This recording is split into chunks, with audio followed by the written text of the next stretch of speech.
Yes, we are live now. Hello friends, this is Manshi and welcome to Let's Learn. सभी को good evening, नमस्कार, राम राम, सत श्री अकाल, अस्सलाम वालेकुम, what you feel connected with. Start करेंगे आज का सेशन। मॉक टेस्ट सेकंड है ये और लेंदी क्वेश्चंस भी होंगे और हर तरह के क्वेश्चंस होंगे, बेसिकली इजी, मॉडरेट, डिफिकल्ट, जैसा कि पेपर में आता है। ना तो पेपर सिर्फ मुश्किल आता है, ना तो पेपर सिर्फ आसान आता है, ना ही सिर्फ मॉडरेट आता है। ज़्यादातर क्वेश्चंस जो हैं आपके मॉडरेट के आसपास और इजी की तरफ, कुछ कम क्वेश्चंस डिफिकल्ट की तरफ आते हैं। उसी तरह से लेकर के चलेंगे और समझेंगे। फिर भी कंपैरेटिवली थोड़ा सा और लेंदी किया है क्वेश्चंस को, जहाँ जहाँ ज़रूरत है। सारे क्वेश्चंस नहीं, ऑफ कोर्स सारे क्वेश्चंस लेंदी नहीं आ सकते। तो स्टार्ट करते हैं। Out of 30 questions 2 questions complementary हैं, यानी करेंगे हम टोटल 32 क्वेश्चंस। बट आप 30 क्वेश्चंस में से एक बार देखिएगा कि कितने मार्क्स आपके आ पा रहे हैं। ज़्यादातर पीडीएफ शेयर कर दी हैं। जो नया नोट्स का पीडीएफ है आपका, फ्री नोट्स का, सीडीपी का और बाकी सब्जेक्ट्स का, वो भी जल्दी आपके साथ शेयर हो जाएगा। मैराथन करेंगे 5 दिसंबर से। रात को 9 बजे करने का पूरा प्रयास है। अभी भी हम 9 के टाइम पे आ नहीं पा रहे हैं, बट देर सवेर जैसे भी हो रही है, क्लास हो जानी चाहिए। सैटरडे हम मिले थे, अभी आज मंडे है। करें कहानी शुरू। टेलीग्राम चैनल पे आपको पीडीएफ मिल जाएगा, जैसा कि मिलता ही है। क्वेश्चन नंबर 1 देखिएगा, बिना समय गवाए जो है फास्ट करेंगे, थोड़ी सी स्पीड को देखिएगा। इसको टेस्ट की तरह ही लीजिएगा, बेसिकली एक्सप्लेन मैं करके चलूंगी आपको, तो उसकी टेंशन लेनी नहीं है। क्वेश्चन नंबर 1 देखिएगा। ये कहता है development is a continuous process, यानी विकास एक सतत चलने वाली प्रक्रिया है, जीवन पर्यंत चलता रहता है, life long. But it is not uniform for all children, लेकिन सभी बच्चों के लिए एक समान नहीं है या यूनिफॉर्म नहीं है। Which of the following statements best explains this concept. कौन सा एक 4 ऑप्शंस में से इस बात का एक्सप्लेनेशन है जो बेस्ट तरीके से इस कॉन्सेप्ट को एक्सप्लेन करता है। यूनिफॉर्मिटी का मतलब है कि एक रूप नहीं है विकास, यानी सबके लिए समान नहीं चलता है। तो ये कैसे नहीं चलता है, ये आपको पहचानना है और बताना है। तो अगर मैं देखूं, development occurs at the same rate in all domains, physical, cognitive, emotional, for every child. यानी ये कहा गया है कि कॉन्टिन्यूअस होने का मतलब या यूनिफॉर्मिटी नहीं है, इसका मतलब ये है कि डेवलपमेंट सभी के लिए, सभी प्रकार का विकास, चाहे शारीरिक हो, संज्ञानात्मक हो, सामाजिक हो या संवेगात्मक हो, इमोशनल हो, ये सभी प्रकार एक ही तरह से सबके लिए सेम चलते हैं।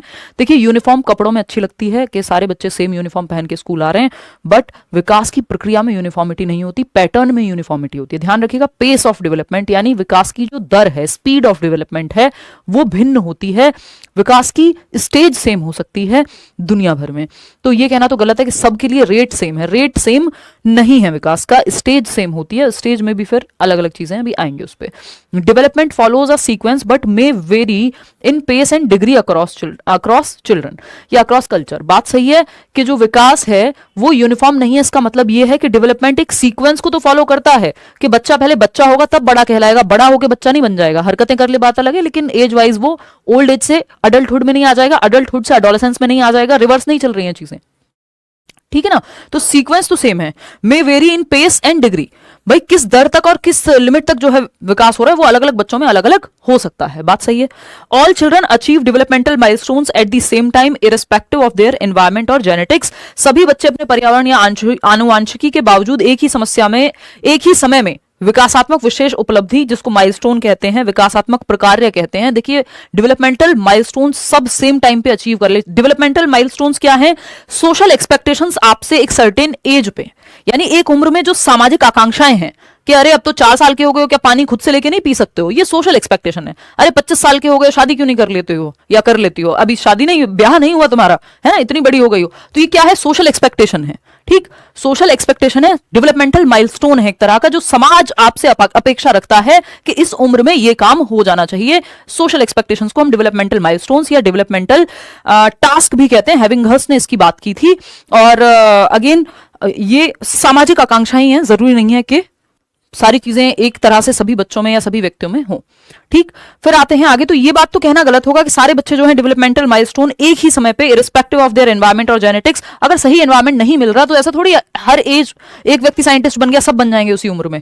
तो हर एक बच्चे में ये डेवलपमेंटल माइलस्टोन सेम समय पे आ जाएंगे, जरूरी नहीं है। एनवायरमेंट का भी उसमें रोल है। ठीक है, बच्चा भाषा बोलना कहां से सीखेगा? अगर मोगली को जंगल में छोड़ दिया जाएगा तो वो जो उसकी भाषा विकास के चरण हैं वो उस हिसाब से काम ही नहीं कर पाएंगे, क्योंकि एनवायरमेंट उस तरह का है नहीं। तो कहां से अचीव होगा डेवलपमेंटल माइलस्टोन? समझ पा रहे हो बात को? फिर आते हैं 4th ऑप्शन पे। Development occurs only through biological factors not influenced by external factors like family and culture. के एनवायरमेंट का विकास में कोई रोल नहीं है, सिर्फ हेरिडिटी का महत्वपूर्ण रोल है, ये कहना गलत होगा क्योंकि हेरिडिटी और एनवायरमेंट यानी आपका जेनेटिक्स और आपका वातावरण दोनों महत्वपूर्ण भूमिकाएं निभाते हैं विकास की प्रक्रिया में। तो यहां पे एक ही बात सही है कि development follows a sequence but may vary in pace and degree across children. यानी एक सीक्वेंस है कि बच्चा चलना सीखने से पहले या खड़े होना सीखने से पहले बैठना सीखता है, बैठना सीखने से पहले गर्दन संभालना सीखता है, फिर खड़े होना सीखता है, फिर चलना सीखता है, फिर दौड़ना सीखता है। एक सीक्वेंस है, एक ऑर्डर है कि बच्चा पहले चाइल्डहुड में होगा, फिर एडोलेसेंस में किशोरावस्था में जाएगा। ऑर्डर है, पहले बुढ़ा होगा, बाद में अडल्टहुड में आएगा, या बाद में बच्चा बनेगा, ये नहीं होता। एक ऑर्डर है, एक सीक्वेंस है, लेकिन रेट भिन्न हो सकता है। तो इससे हमें क्या बात समझ में आती है कि प्रिंसिपल ऑफ यूनिफॉर्मिटी है एक विकास का, कि विकास यूनिफॉर्म होता है। तो यूनिफॉर्मिटी का जो मतलब है विकास में, यानी एक रूपता का जो मतलब है, उसका मतलब है सीक्वेंस तो सेम है, सेम सीक्वेंस फॉर ऑल, कि भाई सब बाद में बूढ़े होंगे और फिर डेथ होगी। आई मीन चलो डेथ तो वो एक्सीडेंटल वो बात अलग है, लेकिन यहां पे क्या मतलब है कि अडल्ट के बाद ओल्ड एज आती है, अडल्टहुड के बाद वयस्क के बाद बुढ़ापा आएगा, प्रौढ़ावस्था आएगी। ये एक सीक्वेंस है जो दुनिया के सब बच्चों पे, मानवों पे लागू होगा सेम तरीके से। लेकिन जो रेट ऑफ डेवलपमेंट है या पेस ऑफ डेवलपमेंट है, यानी विकास की स्टेजेस कह लीजिए या सीक्वेंस जो है वो सबके लिए समान है, बट जो दर है वो भिन्न है। किसी में कोई चीज, विकास की कोई क्षमता जल्दी आ जाएगी, किसी में धीमे आएगी। एनवायरमेंट का, जेनेटिक्स का, सबका रोल है इसमें। तो रेट कह लीजिए, पेस कह लीजिए, ये दर जो है विकास की वो भिन्न होती है, स्टेज सेम है, ये कह सकते हो आप। ठीक है, स्टेज में भी जो कई लोग हैं, जो कई मनोवैज्ञानिक हैं जो कहते हैं कि भाई स्टेज जो है वो एक पर्टिकुलर दिन पे नहीं अचीव हो जाती हैं, अलग अलग लोगों के लिए अलग अलग हैं, या सामाजिक सांस्कृतिक हैं वो भी, कि बचपन भी सबके लिए सेम नहीं है। एक गरीब घर और अमीर घर के बच्चे के लिए बचपन सेम नहीं होता। Second option is the right answer. आगे बढ़ेंगे क्वेश्चन नंबर सेकेंड पे। क्वेश्चन नंबर सेकेंड क्या कहता है? क्वेश्चन नंबर सेकेंड कहता है, और देखो क्योंकि यूनिफॉर्मिटी मतलब विकास की दर में भिन्नता है, तो इसलिए हम मेथड्स में भी भिन्नता रखते हैं, सबके लिए यूनिफॉर्म मेथड या सेम मेथड यूज नहीं करते। ठीक, क्वेश्चन नंबर 2 देखिएगा, अ child raised in a resource rich environment. कैसा एनवायरमेंट? जहां रिसोर्सेज भर भर के हैं, यानी संसाधन पूर्ण या संसाधन परिपूर्ण वातावरण है, जहां बच्चे को जो है खाना भी अच्छे से मिलता है, खेलने को भी अच्छे से मिलता है, पढ़ने को भी अच्छे से मिलता है, अच्छे से अच्छे मेथड से पढ़ाया जा रहा है, पूरी टेक्नोलॉजी है, सब कुछ है। कॉन्ड्यूसिव एनवायरमेंट जिसको हम कहते हैं, यानी समृद्ध वातावरण है जो बच्चे को मिलना चाहिए, हर बच्चे को मिलना चाहिए कायदे में तो, बट मिल नहीं पाता। ठीक, तो a child raised in a resource rich environment, जहां भर भर के संसाधन हैं, with access to quality education, गुणवत्तापूर्ण शिक्षा भी मिल रही है, उसका भी एक्सेस है, अच्छे स्कूल में भेजा जा रहा है, हेल्थ केयर सिस्टम प्रॉपर है, एंड रिक्रिएशनल फैसिलिटीज, यानी ऐसी फैसिलिटीज जहां बच्चे को खेलने कूदने, स्पोर्ट्स, जो भी एक्स्ट्रा करिकुलर एक्टिविटीज हैं वो सब हैं। कह लीजिए आप सचिन तेंदुलकर का बच्चा हो सकता है, या अंबानी के बच्चे हो सकते हैं, या कोई भी समृद्ध परिवार, ये तो जस्ट मैं एग्जांपल दे रही हूं कि उनको रिसोर्स रिच एनवायरमेंट तो मिला है, ये बात हम कह सकते हैं।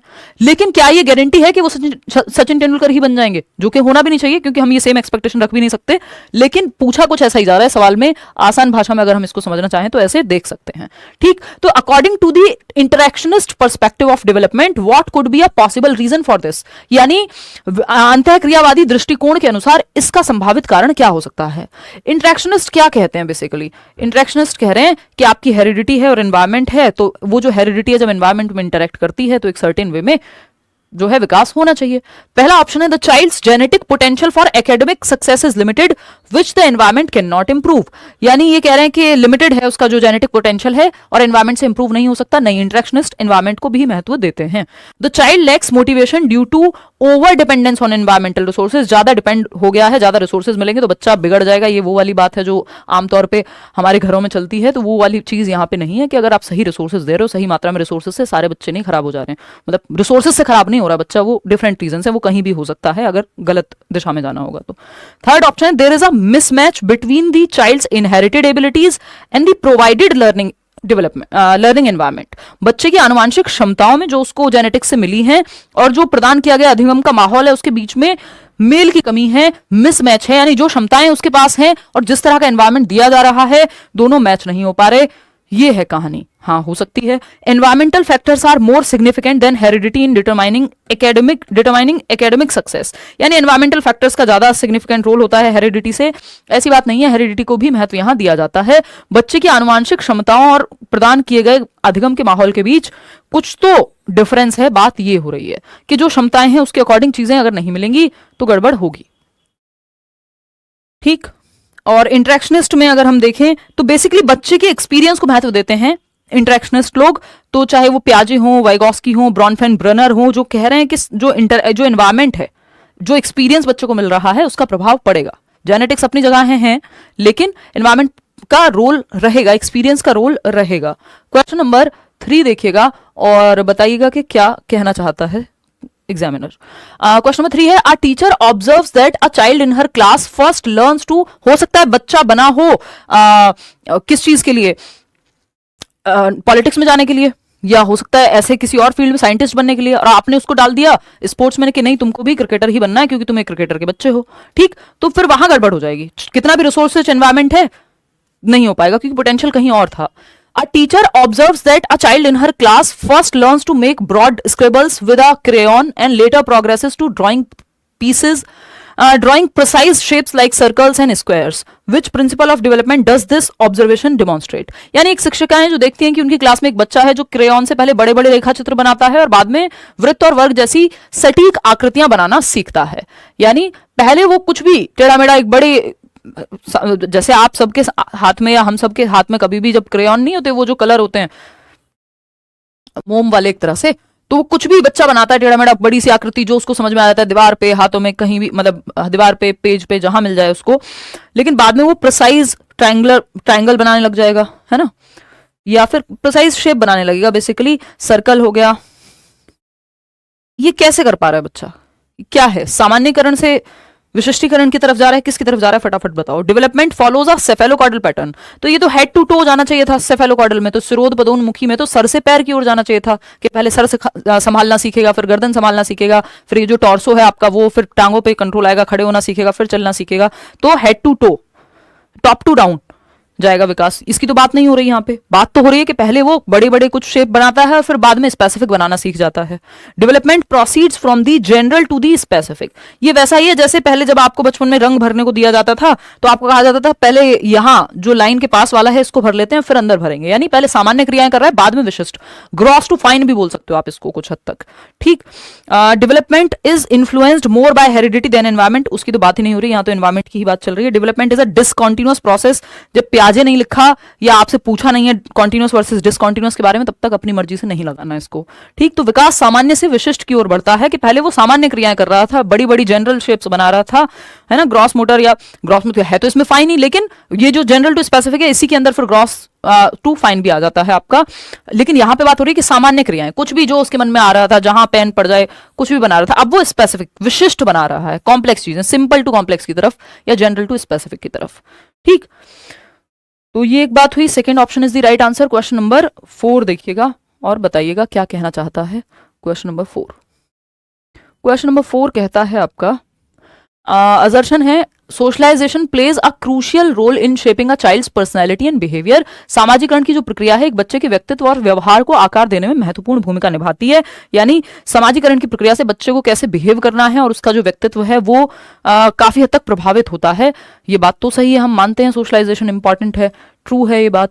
अब क्या रीजन क्या है इस बात का, socialisation is the process by which individuals acquire values, यानी मूल्य क्या सही है क्या गलत है, बिलीव्स किस बात में वो विश्वास रखते हैं, and behaviours appropriate to their society, यानी किस समाज में कैसे व्यवहार करना एक्सेप्टेबल होगा, किन चीजों को मान्य माना जाएगा, जो चीजें हैं जो एबनॉर्मल बिहेवियर है क्या नॉर्मल है, क्या कपड़े पहनने हैं, अगर मैयत पे जाना है तो एक तरह के कपड़े और शादी में जाना है तो एक तरह के कपड़े, उल्टा कर देंगे तो थोड़ा सा अजीब हो जाएगा। कैसे पता लगा हमें ये अजीब हो जाएगा, सामाजिकरण से। घर में मेहमान आ रहे हैं तो आप सफाई करने लगते हैं और खुद आप कैसे भी पड़े हों, ये क्या कैसे हमें पता लगा, सोशलाइजेशन से। तो सामाजिकरण वो प्रक्रिया जिसके माध्यम से एक इंडिविजुअल या व्यक्ति जो है ये वैल्यूज एक्वायर करता है, कुछ मूल्य एक्वायर करता है, क्या सही है क्या गलत है, कहाँ पे क्या उसके विश्वास हैं, वो किस चीज में विश्वास रखेगा, किस रिलीजन को फॉलो कर रहा है, वॉट एवर, ये सब सामाजिकरण से। समाज में कैसे रहते हैं इसका नियम, समाज के कुछ नियम कायदे कानून तौर तरीके हैं, उनको एक्वायर करने की प्रक्रिया सामाजिकरण कहलाती है, उनको सीखने की प्रक्रिया, अडेप्ट करने की प्रक्रिया सामाजिकरण कहलाती है। तो ये बात तो सही है कि पर्सनैलिटी और बिहेवियर फिर आपका जिस समाज में आप रह रहे हैं, अमेरिका में रहते हैं तो आपके लिए सही गलत कुछ और होगा, भारत में रहते हैं तो कुछ और होगा, समाज के रूप में इंडिविजुअल वैल्यूज अलग हो सकती हैं। तो both A and R are true and R is the correct explanation of A. Simple है, एक नंबर का क्वेश्चन आता ही है सामाजिकरण पे। क्वेश्चन नंबर 5 देखिएगा, और सामाजिकरण ऐसा टॉपिक है जो लगभग हर एक पेपर में आता है टीचिंग के, है ना, क्योंकि बच्चों को सोशलाइज तो कर ही रहे हैं ना आप, स्कूल में जब वो आ रहा है 4 बच्चों के साथ खेलेगा, ग्रुप में रहेगा, क्लास में रहना सीख रहा है, तो सामाजिकरण उसका हो रहा है। नेक्स्ट है आपका question number 5, which of the following examples best illustrates the concept of assimilation in Piaget's theory of cognitive development. पियाजे की थियरी में जो संज्ञानात्मक विकास का सिद्धांत है पियाजे का, उसमें आत्मसातीकरण का क्या मतलब है? 4 ऑप्शंस को पढ़ के बताना है। अच्छा सवाल है ना। पहला है a child who learns that dogs bark and applies this knowledge when seeing new dogs. यानी एक बच्चा जो सीखता है कि कुत्ते भौंकते हैं और नए कुत्तों को देखकर इस ज्ञान को लागू करता है कि भैया कुत्ते जो हैं वो बार्क करते हैं, भौंकते हैं, बिल्ली जो है वो म्याऊं करती है। ये बच्चे ने सीखा और इसको अप्लाई किया। जब अगली बार देखा कुत्ते को भौंकते हुए, हाँ ठीक है भौंकेगा ही कुत्ता, ठीक, डांस थोड़ी मतलब बातें थोड़ी करेगा कुत्ता, भौंकेगा, ठीक है। सेकेंड है a child modifies their understanding of vehicles to include bicycles after initially believing that vehicles only include cars and buses. एक बच्चा जो वाहनों के बारे में अपनी समझ को संशोधित करता है यानी मॉडिफाई करता है। अब ये वर्ड मॉडिफाई आ गया और पूरा भी पढ़ेंगे, ऐसा नहीं सिर्फ मॉडिफाई देख करके ही मान लेंगे। कई बार पूरा सेंटेंस ऐसा होता है पेडागोजी में जो क्वेश्चन को घुमा देता है, तो अगर आपने वर्ड से सिर्फ रट्टे लगाए तो उसमें गड़बड़ हो सकती है, ठीक। तो एक बच्चा वाहनों के बारे में अपनी समझ को संशोधित करता है जिसमें साइकिल शामिल है, जबकि उसे शुरू में लगता था कि वाहनों में केवल कार ही होती है क्योंकि उसने कार ही देखी थी। अब उसने नया कुछ मॉडिफाई करके चेंज करके अब उसने देखा कि अच्छा ये भी होता है। तो ये एकोमोडेशन है, जब आपने नया स्कीमा बनाया या फिर पुराने को मॉडिफाई किया, ठीक। तो एकोमोडेशन है, एसिमिलेशन नहीं है। A child struggles to understand the difference between push and pull in physical experiments. यानी बच्चे ने पुश सीखा, पुश मतलब धक्का देना है, पुल मतलब खींचना है दरवाजे को, है ना। अब इन दोनों में वो स्ट्रगल कर रहा है फिजिकल रियलिटी में। जब वो एक्चुअली प्रैक्टिकल रियलिटी में जाता है तो वो स्ट्रगल करता है, तो वो अप्लाई करने में स्ट्रगल कर रहा है। यहाँ एसिमिलेशन एकोमोडेशन की दिक्कत नहीं है। फिर है fourth option a child builds a completely new mental schema when encountering an unfamiliar object for the first time. एक अपरिचित वस्तु उसके सामने आती है और वो एक नया स्कीमा बनाता है, एकोमोडेशन कहलाएगा ये। या तो नया स्कीमा बनाना या पुराने में मॉडिफिकेशन करना। जब आप एग्जिस्टिंग नॉलेज में कुछ जस्ट ऐड कर ले रहे हैं तो वो एसिमिलेशन है, जो कि यहाँ है फर्स्ट ऑप्शन में कि a child who learns that dogs bark and applies this knowledge when seeing new dogs. एक और क्वेश्चन बहुत सालों पहले आया था, 2014, 15, 16 के बीच में कहीं के, मतलब इन्हीं 3 सालों में से आया होगा क्योंकि बहुत सारे पेपर होते हैं ना, हर साल 14 में भी 2 हुए होंगे, 15 में भी 2 हुए, फिर 16 में भी, सीटेट साल में 2 बार होता है। तो अगर हम देखें तो ये जो बात है आपकी कि जैसे उसमें क्वेश्चन आया था, सीता एक बच्ची है जो दाल चावल को मिक्स करके खाना सीख रही है और जब वो खाती है तो ये क्या कहलाएगा? एसिमिलेशन है। भाई मैंने लिखना सीखा और लिख के देखा, एसिमिलेशन है। मेरे ब्रेन में, मेरे स्कीमा में मैंने ऐड किया इस प्रक्रिया को। तो जब बच्चे ने सीखा कि जो कुत्ते हैं वो भौंकते हैं और इसको अप्लाई किया, जब अगली बार देखा कुत्ते को भौंकते हुए, हाँ कुत्ते भौंकते हैं, तो जो एसिमिलेटेड था, जो भरा हुआ था दिमाग में, जब वो बाहर उसने दुनिया में देखा एनवायरमेंट में, तो उसने कहा हाँ दोनों बैलेंस में है। उसको पता है कुत्ते भौंकते हैं, कुत्ते को भौंकते हुए देखा, एसिमिलेशन है। यानी आत्मसात किया हुआ है जो चीज, आत्मसातीकरण है। इसको एक चार्ट से भी समझ सकते हो आप, है ना। तो first option is the right answer. कोई कह रहा है डेली क्लास लिया करो, हाँ भाई इस बार मंडे टू फ्राइडे आपकी क्लास होगी, 5 के 5 दिन, पूरी कोशिश है ना। मैं समझ रही हूँ आपकी दर्द जो है आपका, देखिएगा। तो क्वेश्चन नंबर, ये आपका एसिमिलेशन और एकोमोडेशन, इस पूरी प्रक्रिया को हम अडेप्टेशन कहते हैं। एसिमिलेशन और एकोमोडेशन किसमें शामिल है? ये है आपके अडेप्टेशन की प्रक्रिया में शामिल। किसकी प्रक्रिया में? अडेप्टेशन की प्रक्रिया में, अनुकूलन की प्रक्रिया में, अनुकूलन की प्रक्रिया में शामिल है, अनुकूलन की प्रक्रिया में शामिल है, ठीक। अडेप्टेशन अगर हम देखें यहां, ये अडेप्टेशन पियाजे की थियरी में आता है, ठीक। हाँ, जो एसिमिलेशन का मतलब है किसी चीज में नहीं, जो एग्जिस्टिंग नॉलेज है, मतलब जो आपके पास ऑलरेडी वर्तमान ज्ञान है उसमें जोड़ना। आपने स्कीमा में कुछ ऐड कर लिया आपने जो आपके पास ऑलरेडी था। तो अगर आप देखें यहां पे एसिमिलेशन यानी आपके एग्जिस्टिंग स्कीमा में, वर्तमान स्कीमा में कुछ आपने जोड़ लिया, है ना। जो प्रीवियस नॉलेज है उसमें कुछ बस ऐड कर लिया, एग्जिस्टिंग नॉलेज में कुछ ऐड कर लिया, ठीक। एसिमिलेशन है, ठीक। कि कुत्ता जो है भौंकता है, इस बात को ऐड कर लिया उसने, एसिमिलेशन है, सिंपल। इक्विलिब्रेशन क्या है? अगली बार कुत्ते को भौंकते हुए देखा और कहा हाँ कुत्ता भौंकेगा ही, तो डिबेट थोड़ी करेगा, चर्चा थोड़ी करेगा अंग्रेजी में। तो ये क्या है? Equilibration, balance. यानी जो दिमाग में था और जो दुनिया में देखा, दोनों क्या है? संतुलन में है। इसको संतुलन कहते हैं। आत्मसात कर लिया, फिर संतुलन देखा, एक नई सिचुएशन आई जहां उसने देखा कुत्ता म्याऊं म्याऊं कर रहा है। अब वो कहेगा यार ये क्या है? ये तो मेरे दिमाग में जो डेटा फीड है उससे मैच ही नहीं हो रहा, है ना। मम्मी ने तो कहा था झूठ नहीं बोलती, और मम्मी कह रही हैं कि अंकल को कह दो, या पापा कह रहे हैं अंकल को कह दो मम्मी नहीं है घर पे या पापा नहीं है घर पे। अब नई सिचुएशन आई, दिमाग डिसबैलेंस में जो एसिमिलेटेड था वो बैलेंस में नहीं है, अब असंतुलन की स्थिति आ चुकी है कि ये क्या हुआ। फिर मतलब नई सिचुएशन में ये चीज हुई, इसके जस्ट बाद यही सिचुएशन बनेगी न्यू सिचुएशन आ गई, एनकाउंटर किया नई सिचुएशन को, डिसइक्विलिब्रियम हो गया। ये मैं आपको एक्सप्लेन कर चुकी हूँ कि दोनों चीजें बैलेंस में नहीं है, जो दिमाग में था और जो दुनिया में है ना, जो मम्मी ने कहा था और जो कर रही है उसमें अंतर आ रहा है।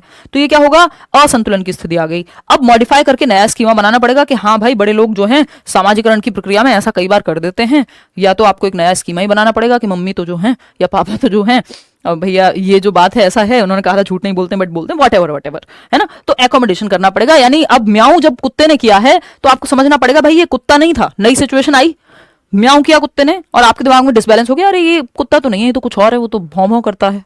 फिर आपको पता लगता है कि ये तो बिल्ली थी, तो एक नया स्कीमा बनाते हैं और पुराने स्कीमा में या तो मॉडिफिकेशन करते हैं।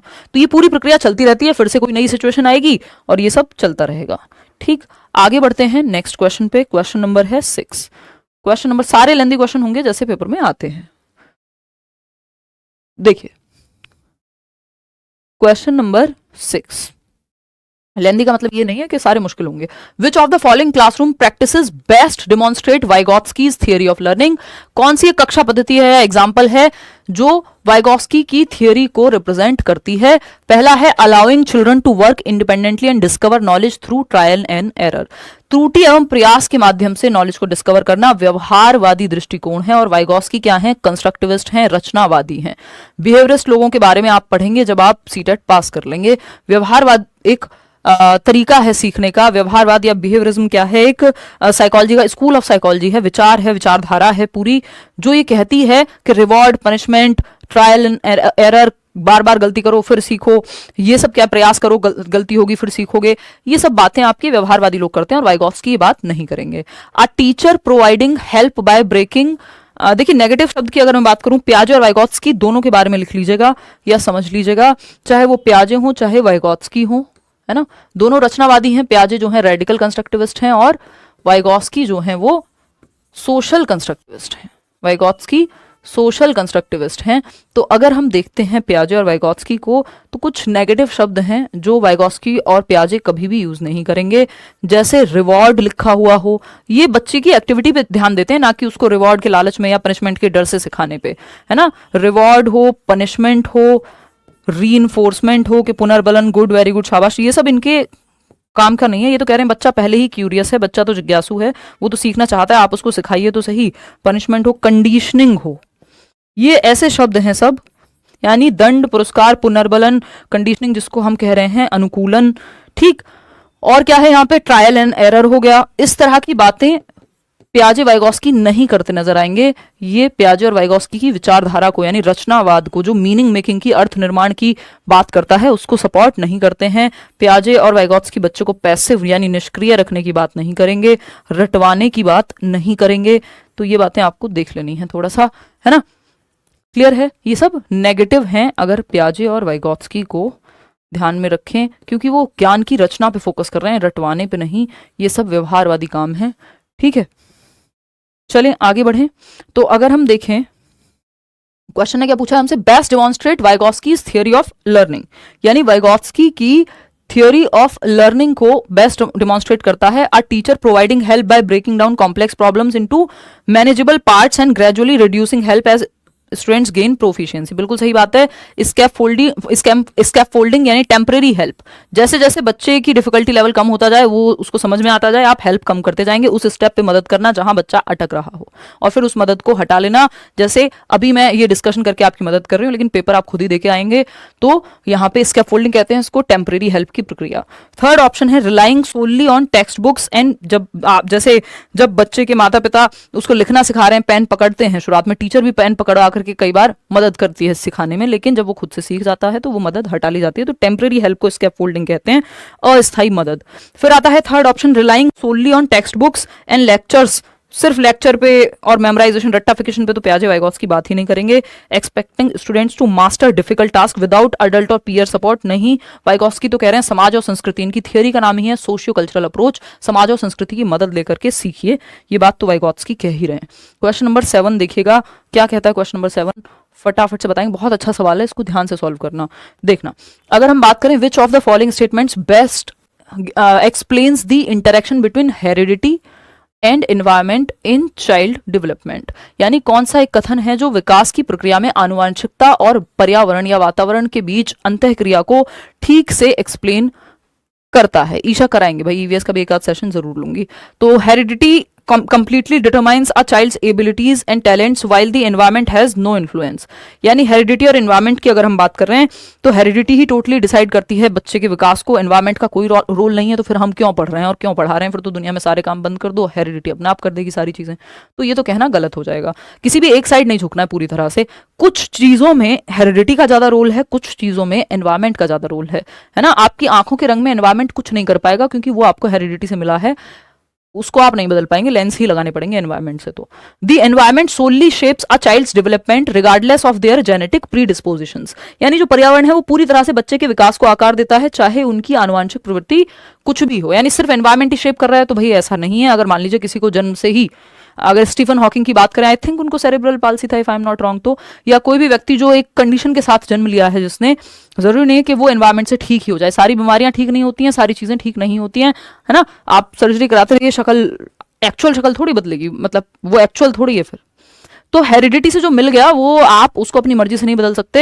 हेरिडिटी सेट्स दी पोटेंशियल, और वो अगर बदल रहे हैं तो एनवायरमेंट का उसमें रोल हो गया फिर। Heredity sets the potential but the environment determines how that potential is realised. आनुवांशिक क्षमता निर्धारित करती है, लेकिन पर्यावरण जो है यह निर्धारित करता है कि उस क्षमता को कैसे साकार किया जाएगा।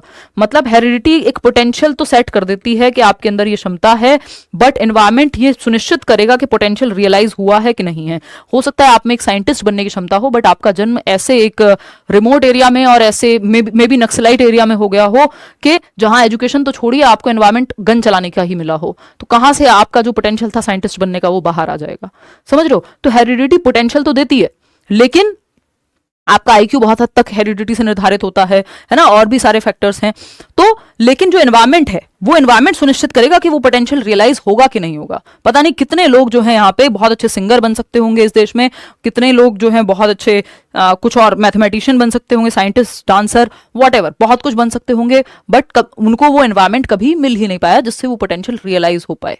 तो ये बहुत लोगों की कहानी है। क्रिकेटर बन सकते होंगे, है ना, और मुझे लगता है मैं स्पोर्ट्स में अच्छा कर सकती थी, बट उस तरह का एनवायरमेंट था नहीं। ठीक, तो ये एक बात हुई। बोथ हेरिडिटी एंड एनवायरमेंट, मतलब ऐसे तो फिर हम सबको कुछ ना कुछ लगता रहेगा, ये जस्ट एक एग्जांपल के तौर पे, मुझे कोई रिग्रेट नहीं है। फोर्थ ऑप्शन है both heredity and environment are unrelated factors that independently influence development. यानी जो हेरिडिटी और एनवायरमेंट है दोनों ही अनरिलेटेड है। अनरिलेटेड नहीं है भाई, एक दूसरे को प्रभावित करते हैं, ठीक है। तो थर्ड जो ऑप्शन है वो हमें थोड़ा सा सेंसिबल लग रहा है कि आनुवांशिकता क्षमता निर्धारित करती है, लेकिन पर्यावरण यह निर्धारित करता है कि उस क्षमता को कैसे साकार किया जाएगा। यानी heredity sets the limit, potential set कर देती है। मैं अभी एक पिक्चर के थ्रू आपको ये समझाऊंगी, है ना। हेरिडिटी लिमिट सेट कर देती है, हेरिडिटी पोटेंशियल बताती है हमें, लेकिन वो पोटेंशियल रियलाइज कैसे होगा, वो एक्चुअल में बाहर आएगा कि नहीं आएगा, ये एनवायरमेंट डिसाइड करेगा। तो हेरिडिटी सेट्स द लिमिट कि how far we can go, ठीक, लिमिट सेट कर देगी। वहीं एनवायरमेंट जो है ये लिमिट तक पहुंच पाएंगे आप या नहीं पहुंच पाएंगे, कितना दूर जा पाएंगे, ये एनवायरमेंट देखेगा। तो हेरिडिटी डिसाइड करती है कि how far we can go, यानी कितनी दूर हम जा सकते हैं। लोअर लिमिट और upper limit heredity raw material provide कर देती है आपके डेवलपमेंट के लिए। रॉ मटेरियल क्या है, आपको एक बिल्डिंग बनानी है, आपको कंक्रीट चाहिए होगा, ईंट चाहिए होगी, बदरपुर रोड़ी, वॉटएवर जो भी लगता है, सीमेंट, और इस सब का इस्तेमाल कैसे करेंगे, ये एनवायरमेंट है।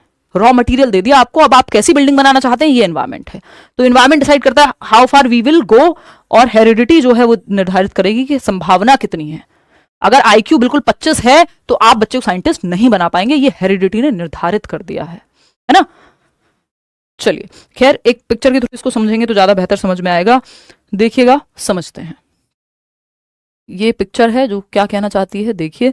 ये कह रही है, यहाँ पे दो पिक्चर हैं, एक पेड़ के कॉन्टेक्स्ट में है, ट्रीज के, और दूसरी है ह्यूमंस के कॉन्टेक्स्ट में, ठीक, संदर्भ में, जिसको हम कह रहे हैं कि मान लीजिए आपके इस पेड़ के अंदर जो जेनेटिक क्षमता है, जब आपने एक पौधा लगाया कि इसकी जड़ें जो है बहुत ही जमीन में जाएंगी और ये इसके अंदर फल फूल पौधा सब कुछ निकल के आएगा, इससे मतलब फल उगेंगे इस पेड़ पे, ये छाया प्रदान करेगा, ये पोटेंशियल है, जेनेटिकली मिला है, मुझे और आपको नहीं, पेड़ को मिला है। अभी उसके जेनेटिक्स की बात हो रही है, उसके डीएनए, उसकी हेरिडिटी की बात हो रही है, आनुवंशिकता से मिला है पेड़ को। अब अगर इसको सही एनवायरमेंट नहीं मिलेगा, सही टाइम पे धूप नहीं मिलेगी, पानी नहीं मिलेगा, आपके घर में पौधे लगे होंगे, मान लीजिए उन पौधों को अगर आप पानी नहीं दे, पोटेंशियल है कि वो बहुत अच्छे से फल फूल सकते हैं, ये उनको जेनेटिकली मिला है, लेकिन वो रॉ मटीरियल जो मिला है वो एनवायरमेंट ही जब तक नहीं मिलेगा तब तक बात बनेगी नहीं। अगर सूरज, पानी, हवा, जल ये सब नहीं मिला, पौधा खत्म। तो वही बात है यहाँ पे कि जो एनवायरमेंट है वो पोटेंशियल जो आपको मिल गया है कि आप एक 6 फीट के व्यक्ति बन सकते थे, बट न्यूट्रिशन ही नहीं मिला, माल न्यूट्रिशन हो गया, मान लीजिए कुपोषण के शिकार हो गए आप, तो वो पोटेंशियल गया पानी में। ठीक, तो हेरिडिटी और एनवायरमेंट दोनों महत्वपूर्ण हो जाते हैं। जैसे बच्चे के केस में अगर हम बात करें, ये सेब देख के मेरे दिमाग में यही आया कि न्यूटन उस दिन बैठे थे और सेब होता ही नहीं गिरने के लिए, तो कैसे होता है, तो फिर कहां से जो है वो लॉज आते हैं। ये तो मैं मजाक की बात कर रही हूँ। खैर, तो बेसिकली एनवायरमेंट जो है वो महत्वपूर्ण है। अगर एनवायरमेंट आपको मिला ही नहीं जहां आप फल फूल सकते हैं, एजुकेशन का कभी मौका ही नहीं मिला, तो कहां से आप कई सारी चीजें हैं जो नहीं कर पाएंगे। तो दोनों ही महत्वपूर्ण है। डेवलपमेंट जो है प्रोडक्ट है, यानी परिणाम है हेरिडिटी और एनवायरमेंट का। कुछ क्षेत्र में हेरिडिटी ज्यादा महत्वपूर्ण हो जाती है, कुछ एस्पेक्ट में एनवायरमेंट ज्यादा महत्वपूर्ण हो जाता है ना। ऐसा कुछ फिक्स नहीं है कि 50% हेरिडिटी और 50% environment. Development is the product of heredity and environment, ऐसा वुडवर्थ साहब कहते हैं। बात सही है या नहीं है? चलिए आगे बढ़ते हैं नेक्स्ट क्वेश्चन पे। इतनी बात क्लियर है? बहुत सारे डाउट आपके हेरिडिटी और एनवायरमेंट को लेकर के क्लियर हुए होंगे। जैसे कुछ क्षेत्र में हेरिडिटी ज्यादा महत्वपूर्ण हो जाती है, जैसे आपका जो आईक्यू है, इंटेलिजेंस का स्तर है, वो बहुत हद तक हेरिडिटी से प्रभावित होता है। ऑफ कोर्स एनवायरमेंट का फिर उसमें रोल है। एक दूसरा आर्ग्यूमेंट ये भी है कि आईक्यू एवरेज ही है सबका, अगर देखा जाए 60% से ज्यादा लोगों का। और फिर अगर हम बात कर रहे हैं, और आईक्यू पे भी पॉजिटिव प्रभाव पड़ते हैं, आपके सोशियो इकोनॉमिक स्टेटस कैसा है, ये सब भी रिसर्च कहती है। खैर वो एक अलग अंतहीन डिबेट है। ठीक, चलिएगा। खैर, या आपकी आंखों का रंग, आपका बॉडी स्ट्रक्चर, आपका टेम्परामेंट, स्वभाव, ये तक हेरिडिटी ज्यादा निर्धारित करती है। और वहीं आपका न्यूट्रिशन, आपको पोषण कैसा मिलेगा, एजुकेशन, ट्रेनिंग, ये सब कैसा मिलेगा, ये एनवायरमेंट निर्धारित करता है। ठीक, और दोनों मिलकर के क्या बन जाएंगे, ये इसको आप कह लीजिए नेचर निर्धारित करता है। ठीक, चलिए फटाफट से प्रकृति वर्सेस पोषण विवाद कहते हैं इसको, कि कुछ लोग कहते हैं नेचर इंपॉर्टेंट है यानी हेरिडिटी, जिसको बदला नहीं जा सकता, जो फिक्स्ड है, स्टैटिक है। और कुछ लोग कहते हैं एनवायरमेंट यानी वातावरण महत्वपूर्ण है, जो डायनेमिक है, परिवर्तनशील है, चेंजेबल है, मॉडिफिएबल है। चलिए आगे बढ़ते हैं नेक्स्ट क्वेश्चन पे। क्वेश्चन नंबर 8 क्या कहता है? Which of the following principles of development is most applicable when designing teaching strategies for a mixed ability classroom, यानी अलग अलग क्षमताओं वाले बच्चे हैं क्लासरूम में। आप मेथड जब चूज कर रहे हैं या पढ़ाने की तकनीकें चूज करते समय या चुनते समय कौन सा सबसे महत्वपूर्ण ऑप्शन है? डेवलपमेंट इज यानी अलग अलग तरह के बच्चों को पढ़ाने के लिए कौन सा मेथड चुनना सर्वश्रेष्ठ होगा? पहला ऑप्शन है development is influenced solely by biological maturation, so teaching strategies should be uniform. Uniform सिर्फ कपड़ों में अच्छी लगती है, मैं बार बार आपको बात कहूंगी कि कौन बच्चा किस घर से आ रहा है कोई फर्क नहीं पड़ता, ये यूनिफॉर्म का फायदा है एक, है ना। अमीर है, गरीब है, किस जाति संप्रदाय कहां से आ रहा है, कुछ फर्क नहीं पड़ रहा, यूनिफॉर्म सबके लिए सेम होती है। स्कूल में व्हाइट शर्ट है तो व्हाइट शर्ट, ब्लू स्कर्ट है तो ब्लू स्कर्ट, या ब्लू पैंट है तो ब्लू पैंट, सबके लिए है वो यूनिफॉर्म, वहां पे अच्छी है। लेकिन यूनिफॉर्म मेथड में, पढ़ाने के तरीकों में यूनिफॉर्मिटी नहीं होनी चाहिए, क्योंकि हर बच्चा अलग है, तो डिफरेंट मेथड्स का इस्तेमाल करिए। तो ये तो हो गया गलत। और सिर्फ हेरिडिटी निर्धारित करती है। Development is influenced by solely by biological maturation, सिर्फ बायोलॉजिकल मैचुरेशन या हेरिडिटी से नहीं, एनवायरमेंट का भी अच्छा रोल है विकास में, ये कहना गलत होगा। अभी हमने बात की थी हेरिडिटी पोटेंशियल प्रोवाइड कर रही है, वो बाहर निकल के आएगा नहीं आएगा, एनवायरमेंट का रोल है उसमें। Development is predictable, so teaching methods should focus only on fixed milestones. तो प्रिडिक्टेबल है इसलिए सिर्फ फिक्स्ड माइलस्टोन पे ही फोकस किया जाना चाहिए, पूर्वानुमान लगा सकते हैं, जो माइलस्टोन बनाए हैं उन्हीं पे फोकस करें। पूरी तरह से प्रिडिक्टेबल नहीं होता, कुछ हद तक प्रिडिक्ट कर सकते हैं हम। ठीक, development is multi dimensional and teaching strategies should address cognitive, social and emotional growth, यानी विकास जो है बहुआयामी है, कई आयाम है उसके, शारीरिक, संवेगात्मक, मानसिक, ये सब है। और सभी को ध्यान में रख करके स्ट्रेटजीज बनाई जानी चाहिए कि बच्चे का दिल, दिमाग यानी हार्ट, हेड की जो शिक्षा है, कॉग्निटिव, जो फिजिकल, कॉग्निटिव, सोशल, इमोशनल विकास के चारों ही प्रकार को इंक्लूड किया जा सके। बच्चे का मन भी लगे क्लास में, बच्चा ग्रुप में भी सीखे, बच्चे का मानसिक विकास भी हो, फिजिकली भी उसको एक्टिविटी कराई जाए। स्पोर्ट्स पीरियड भी रखते हैं आप, गेम्स पीरियड जिसको हम कहते हैं। फोर्थ ऑप्शन है development stops after adolescence, so teaching strategies should focus only on childhood growth, यानी विकास जो है एक समय के पश्चात रुक जाता है, ऐसा कहना गलत है। विकास को हम कॉन्टिन्यूस मानते हैं जब तक कॉन्टिन्यूटी वर्सेस डिसकॉन्टिन्यूटी की डिबेट ना आ जाए सामने। क्वेश्चन नंबर 9 देखिएगा और बताइएगा क्या कहना चाहता है सवाल 9। देखिएगा, कथन है children in the concrete operational stage can solve problems involving conservation and classification, यानी वो बच्चे जो आपके मूर्त संक्रियात्मक अवस्था में है, 7 से 11 की अवस्था, पियाजे की स्टेज में जो थर्ड स्टेज है, SPCF, ये 4 स्टेजेस हैं, sensory motor, pre operational, concrete operational और फॉर्मल ऑपरेशनल। कॉन्क्रीट यानी सी से मैंने आपको 3 चीजें बताई हुई हैं। कॉन्क्रीट ऑपरेशनल 7 से 11 वर्ष जो है स्कूल एज जिसको हम कह रहे हैं, या लेटर चाइल्डहुड कह दे रहे हैं। कॉन्क्रीट ऑपरेशनल में 3 चीजें आती हैं, CCS, है ना, कंजर्वेशन, संरक्षण। और कंजर्वेशन क्या होता है? क्वांटिटी चेंज नहीं होती, शेप और साइज के बदलने से 200 ml पानी 200 ml रहेगा, बाल्टी में डालिए, मग में डालिए, कहीं भी डालिए, ठीक। तो ये है आपका कंजर्वेशन संरक्षण के गुण के वॉल्यूम सेम रहता है, शेप और साइज बदलने से वॉल्यूम नहीं बदलता, यानी मात्रा नहीं बदलती। फिर है क्लासिफिकेशन, बच्चा अलग अलग गुण के आधार पे अगर ये ट्रायंगल है, ये सर्कल है, बांट पाएगा। और सीरिएशन है घटते बढ़ते क्रम में लगाने की क्षमता, जो अपवर्ती और अनुवर्ती पढ़ते थे हम, असेंडिंग डिसेंडिंग ऑर्डर, ये तीनों क्षमताएं आ जाती हैं। तो यहाँ पे क्या बात हो रही है कि कंजर्वेशन आ जाएगा, क्लासिफिकेशन आ जाएगा, बिल्कुल ट्रू बात है, सत्य है। रीजन क्या है? The concrete operational stages characterised by the development of abstract thinking, अमूर्त चिंतन पे बेस्ड है ये, और हाइपोथेटिकल रीजनिंग पे बेस्ड है। कॉन्क्रीट ऑपरेशनल मूर्त संक्रियात्मक अवस्था, ये कहना एकदम गलत बात है ना। क्यों? क्योंकि ये हाइपोथेटिकल डिडक्टिव रीजनिंग और अमूर्त चिंतन, यहाँ पे कॉन्क्रीट जिन चीजों को टच और फील कर सकते हैं, इस पेन के प्रति लॉजिक आ जाएगा कॉन्क्रीट ऑपरेशनल में, बट एब्स्ट्रैक्ट अमूर्त चीजें जो सामने नहीं है ना, जैसे प्रेम क्या है, कैसे छू के बताओगे? नहीं। तो एब्स्ट्रैक्ट थिंकिंग या हाइपोथेटिकल रीजनिंग नेक्स्ट स्टेज में आती है फॉर्मल ऑपरेशनल में। ये दोनों उसके गुण हैं, ना कि इसके। तो ए तो सही है, आर गलत है। Third option is the right answer over here. आगे बढ़ेंगे, क्वेश्चन नंबर 10 देखिएगा। 1/3 काम आपका इस क्वेश्चन पे खत्म होता है, थोड़े लेंदी क्वेश्चंस आने शुरू हो जाएंगे। ये क्या कहता है? According to Vygotsky, how do cultural tools यानी सांस्कृतिक यंत्र, for example language, symbols, technology, influence a child's cognitive development. Vygotsky के अनुसार सांस्कृतिक उपकरण, भाई वाइगॉस्की कह रहे हैं ना, सोसाइटी, कल्चर और लैंग्वेज, SCL, ये तीनों बहुत महत्वपूर्ण है बच्चे के संज्ञानात्मक विकास के लिए, यानी उसके दिमाग के विकास के लिए।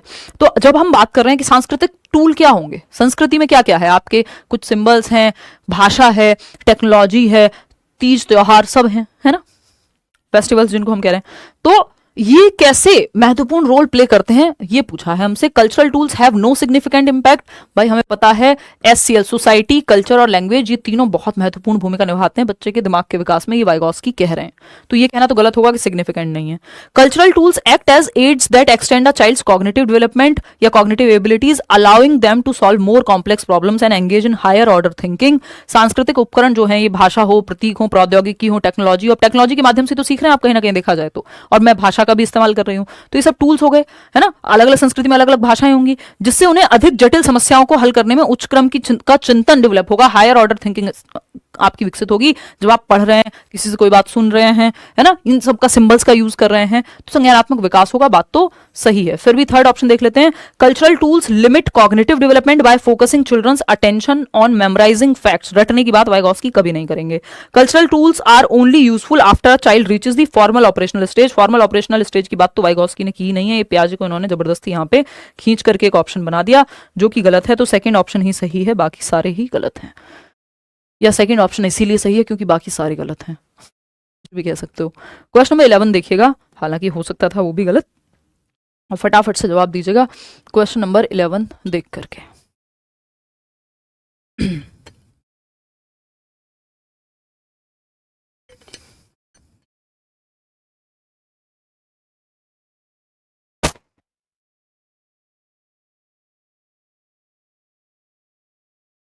बढ़ेंगे अंशु, ये देखो किन टॉपिक्स में स्कोर नहीं कर पा रहे हो, मॉक में नंबर अपने आप बढ़ जाएंगे। जिन टॉपिक्स के क्वेश्चन आपसे सॉल्व नहीं हो रहे उनको देखो पहले, है ना। असर्शन क्या है, कथन क्या है? The concept of gender as a social construct means that gender roles can change over time and vary across different cultures.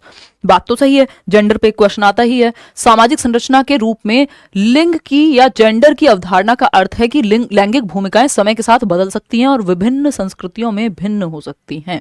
यानी समय के साथ महिलाएं, जो जेंडर रोल्स हैं, जो समाज ने तय किए हैं कि महिलाएं ये करेंगी, पुरुष ये करेंगे, वो समय के साथ बदल सकता है, जो कि बदल ही रहा है। आप देख लीजिए, अब से पहली जनरेशन से पहली जनरेशन में, आज से 50 साल पहले देख लीजिए, आप 20 साल पहले देख लीजिए, बहुत सारी जगह, इवन आज भी कुछ जगहों पे तो लड़कियों को पढ़ाना थोड़ा सा बेहतर नहीं माना जाएगा, उनका काम करना। समय के साथ वो चीजें बदली हैं, है ना। जो माँ बाप या जो लोग शायद अपनी पत्नियों को, या जिन घर में महिलाओं को काम करने की आज़ादी नहीं थी, आज शायद वहां पे है ना। जिनकी पत्नियों को शायद आज़ादी नहीं थी, उनकी बेटियों को आज़ादी है पढ़ने की। ये क्या है? समय के साथ बदला है जेंडर रोल, और इसमें सभी को योगदान निभाना चाहिए। ये नहीं है कि बैठ के तमाशा देखो कि जब 100 साल बाद बदल जाएगा, जब सबके लिए बदलेगा तो हमारे लिए बदलेगा। जब आपको पता हो कि कोई चीज़ बदली जा सकती है तो उसको बदलने पर कोशिश करनी चाहिए, नहीं तो सब ऐसे ही चलता रहता। सती प्रथा भी नहीं बदलती और बहुत सारी चीज़ें चेंज नहीं होती, समय के साथ चेंज होती रहनी चाहिए। जेंडर रोल्स चेंज किए जा सकते हैं, और अलग अलग समय पे अलग अलग संस्कृति में, जो हो सकता है भारत में गलत माना जा रहा हो, कहीं और ना माना जा रहा हो, या वाइस वर्सा, तो अलग अलग जगह पे जेंडर रोल्स भी डिफरेंट है। और इनको चेंज किया जा सकता है, बात तो सही है। जेंडर क्या है? सोशल कंस्ट्रक्ट है, सामाजिक संरचना है, समाज ने बनाया है। नहीं तो झाड़ू पे थोड़ी लिखा है कि मुझे सिर्फ महिलाएं इस्तेमाल करेंगी, या खाने पे थोड़ी लिखा है कि कुकर पे लिखा हुआ है कि ये तो पुरुषों के लिए नहीं है, है ना? कोई भी यूज कर सकता है। तो ये सामाजिक रचना है, सामाजिक संरचना है। रीजन क्या है ना, इसका रीजन क्या दिया इन्होंने? Gender roles are universally fixed and any difference in roles between societies are the result of biological factors. कि दुनिया भर में जो लैंगिक भूमिकाएं हैं वो सार्वभौमिक हैं, फिक्स हैं, और समाज के बीच में जो भूमिकाओं को कोई भी अंतर जैविक कारकों का परिणाम है। यानी बायोलॉजी ने कहा है हमें, जी नहीं, बायोलॉजिकली बहुत ही अलग तरह के डिफरेंसेस हैं कि महिलाएं जो है बच्चों को जन्म देंगी, ये बायोलॉजिकल डिफरेंस है, इसका जेंडर रोल से कोई लेना देना नहीं है। तो ये कहना गलत होगा कि फिक्स हैं दुनिया में अलग हैं।